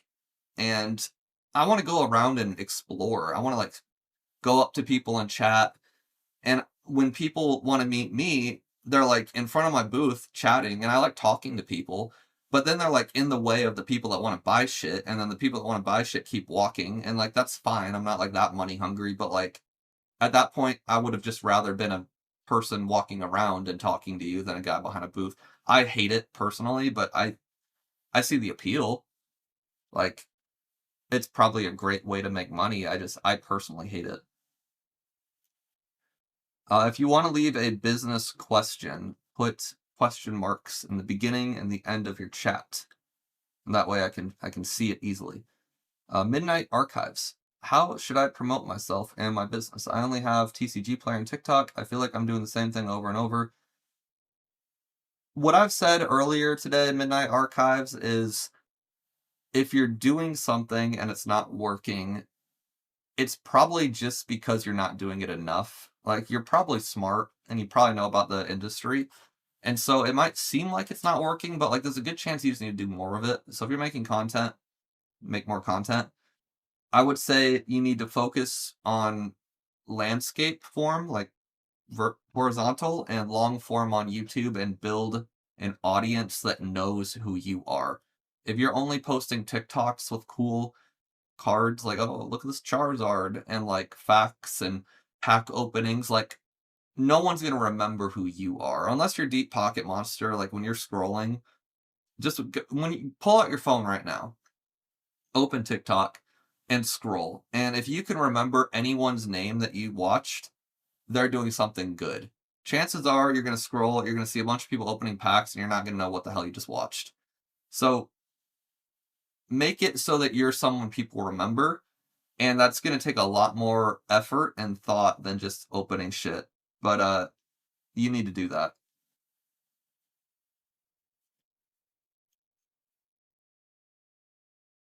Did you say Chris Pye is a great YouTuber? I actually haven't seen his content in a while. I don't know if he's not posted lately or if he's just not in my algorithm. But yeah, I met him at Atlanta. He's a great guy. I assume he's still a great YouTuber. Sometimes people just disappear from my feed. It's weird. Pokenomics and that other guy. I don't know. People just disappear from my feed. I haven't seen a Chris Pye video in a minute. But yeah, I met him at Atlanta Collecticon. He's a good dude.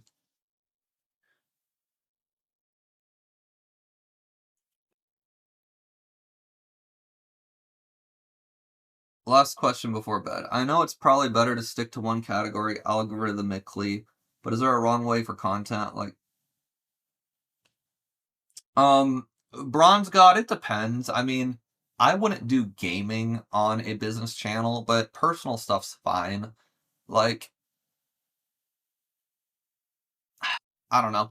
I think you gotta stick with Pokemon, but if you want to do like Pokemon games, Pokemon business, Pokemon, the people do like the thing where they rank the S tier, A tier, B, whatever that bullshit is.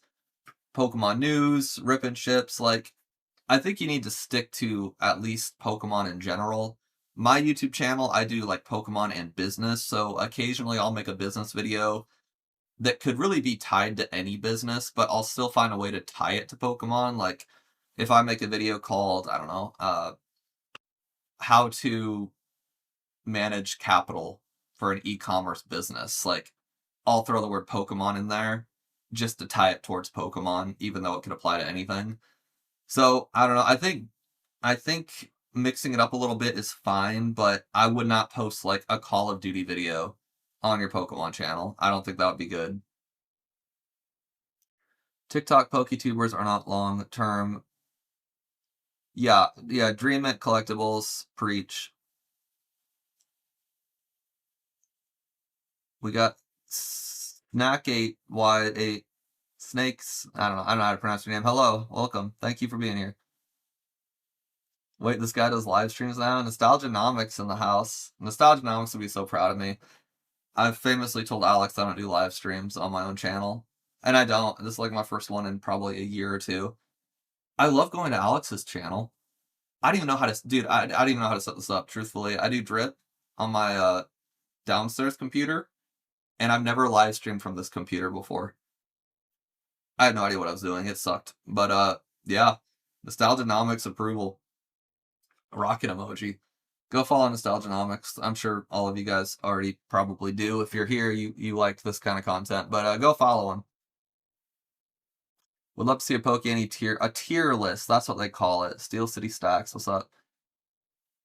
I don't think I would make good tier list content. It just looks complicated to do. I don't know. I'm not a good YouTuber with anything fancy. I think I'd overcomplicate it. I just like talking to the camera. I'm really good at that. I never shut up. Should I just focus on YouTube content, or should I also be cross-promoting the same content? I wouldn't F with Snapchat. It's too young. Too young on Snapchat. Facebook, Insta, and TikTok are good. I mean, it's one of those things. If it takes too much time and it tires you out, I would say don't F with it, because you want to have as much of your energy as possible on YouTube and Instagram. If it doesn't take a lot of emotional battery to repost the stuff to other websites, I say go for it. Just don't expect a whole lot. Like when I make a YouTube video, it'll get 10,000 views. When I repost it to TikTok, it'll get like 800 views. So you'll see that most of my videos I don't cross-post because I just don't have time.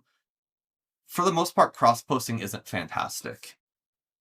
Overall, I don't think it's very good. I think you need to make content for the platform, and you need to like pick the platform and just stick with it. How expensive is Avalara? Extremely. It's very expensive. But if you've hit Nexus in 6 states, you are probably wealthy enough to afford it. So congrats on that, PokeSlam. Yeah, it's like, if you pay them to register in a state, it's $400. You could do it yourself, but I'm too busy to do it, so I just pay it. And then it's like $100 and something for every return. And so if you do monthly returns, that's $1,200 a year for a state. If you have quarterly returns, it's only, $400 or $500 a year. But there's so many fees. I mean, I should know exactly how much I'm paying, but it's so many thousands of dollars a month now that like I don't even want to know. It's a lot though, but it's worth it. I will say that it's a shitload of money, but it's worth it. Because managing 6 states is challenging, and if you're already at 6 states, you're going to be at 16 by this time next year, and you will not be able to do it yourself. I promise you. There is no alternative to Avalara either. They have a few competitors that are complete shit, so there's no alternative. So either you do it yourself or you pay up. I would pay up. Honestly, I think Alex was live streaming earlier, doing a rip and shit. I will keep them coming. Thanks, dude. Alex got me on the rip and shit grind. He never even told me directly to do it. He's just like always live, and I'm like, God damn it, I need to do this.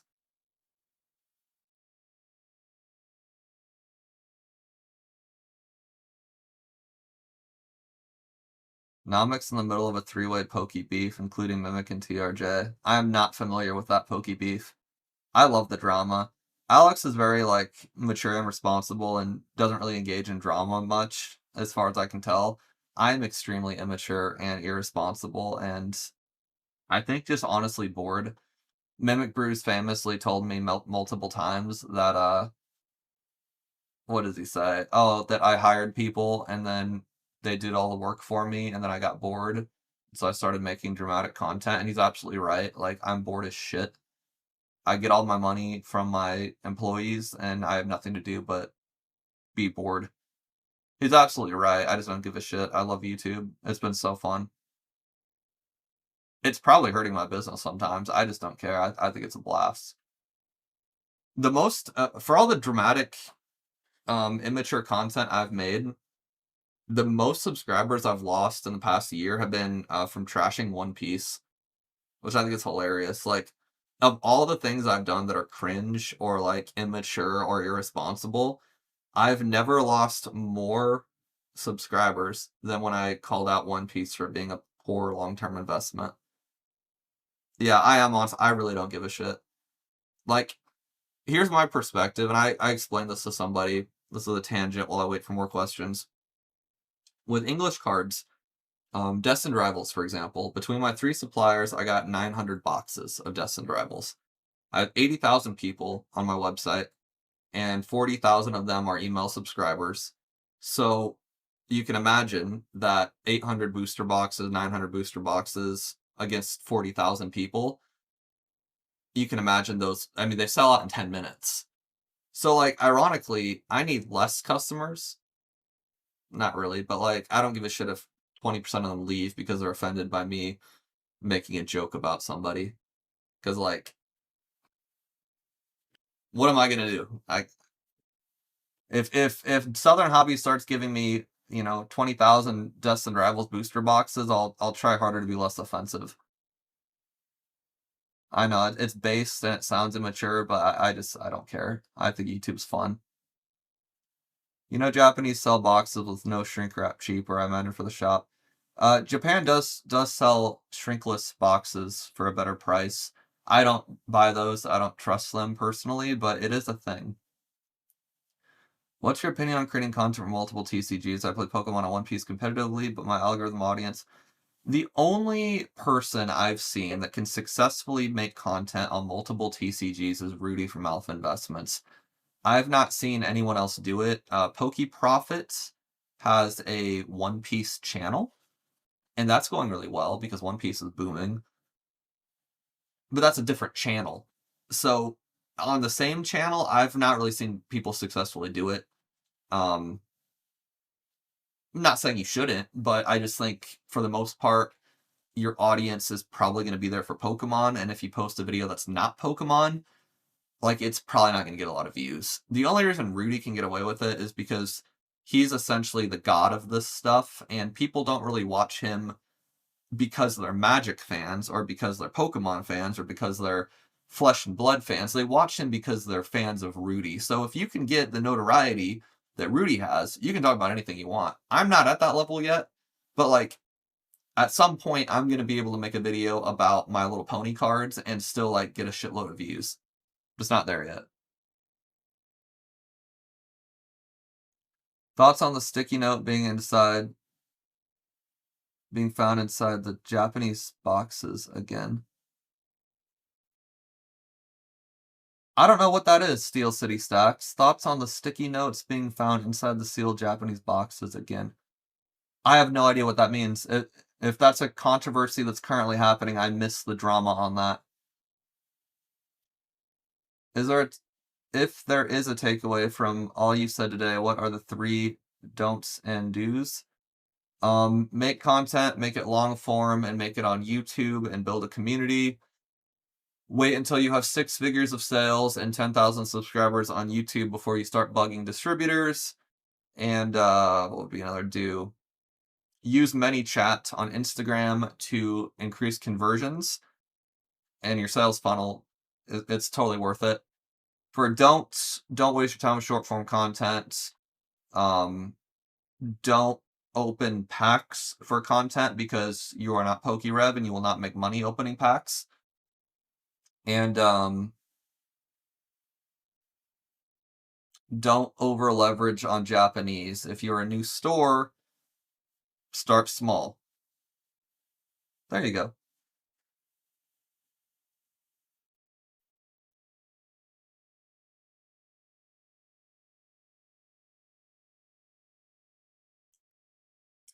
When you're looking at potentially adding TCGs to the store, what do you look for if deciding if it's smart or not? Back in the day, I kind of just shotgun styled it. Like, anything that was kind of relatively in the news, I was like, screw it, I'll buy a case. Like, right now, Chinese League of Legends Riftbound is a big topic I'm hearing about. Like, if this was 3 years ago, I would have bought 10 cases of it just to F with it. I did the same thing with One Piece Japanese before everyone else pretended to like it.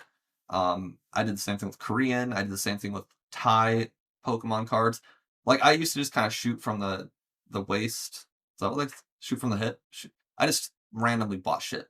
Now I'm, ironically, even though I have more money than ever, I'm a lot more conservative. Like, I don't really take chances anymore. I just stick to Pokemon. So with Japanese, I mean, like I said, I only buy them after they release. So if they release on a Friday, I buy Japanese on Sunday when the first week of pricing is out, and then I'll buy like 300 or 400 boxes, sell them, and then I won't buy again until the reprint, which is usually a couple weeks later.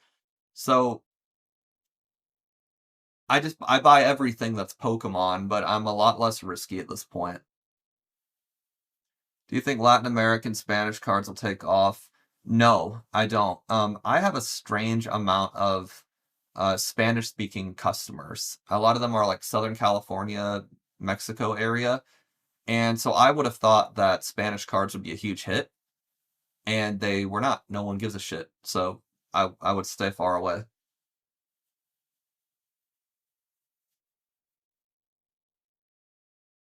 When do we get the Misty energy drinks? Wow, Jarvis must be an OG. That's hilarious. No one's asked me about those, Jarvis. That is funny as hell. The company that I was working with on the energy drinks, they're fine. There's nothing wrong with them. They don't have the clout I need to be confident that nothing horrible will happen. So I abandoned that project. But that is hilarious that you brought that up. Thank you for that. Major love.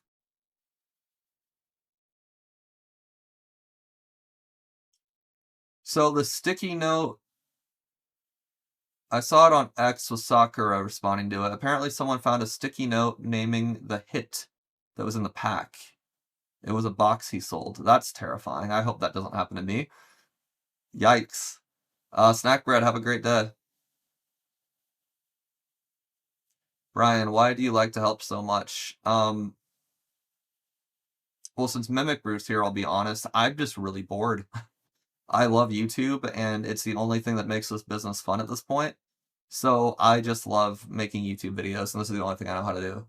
Like, literally the only content I can make without having to think or practice or outline is Pokemon business content, and so that's why I do this, because I'm really bored at this point, and this is really fun. So, big fan.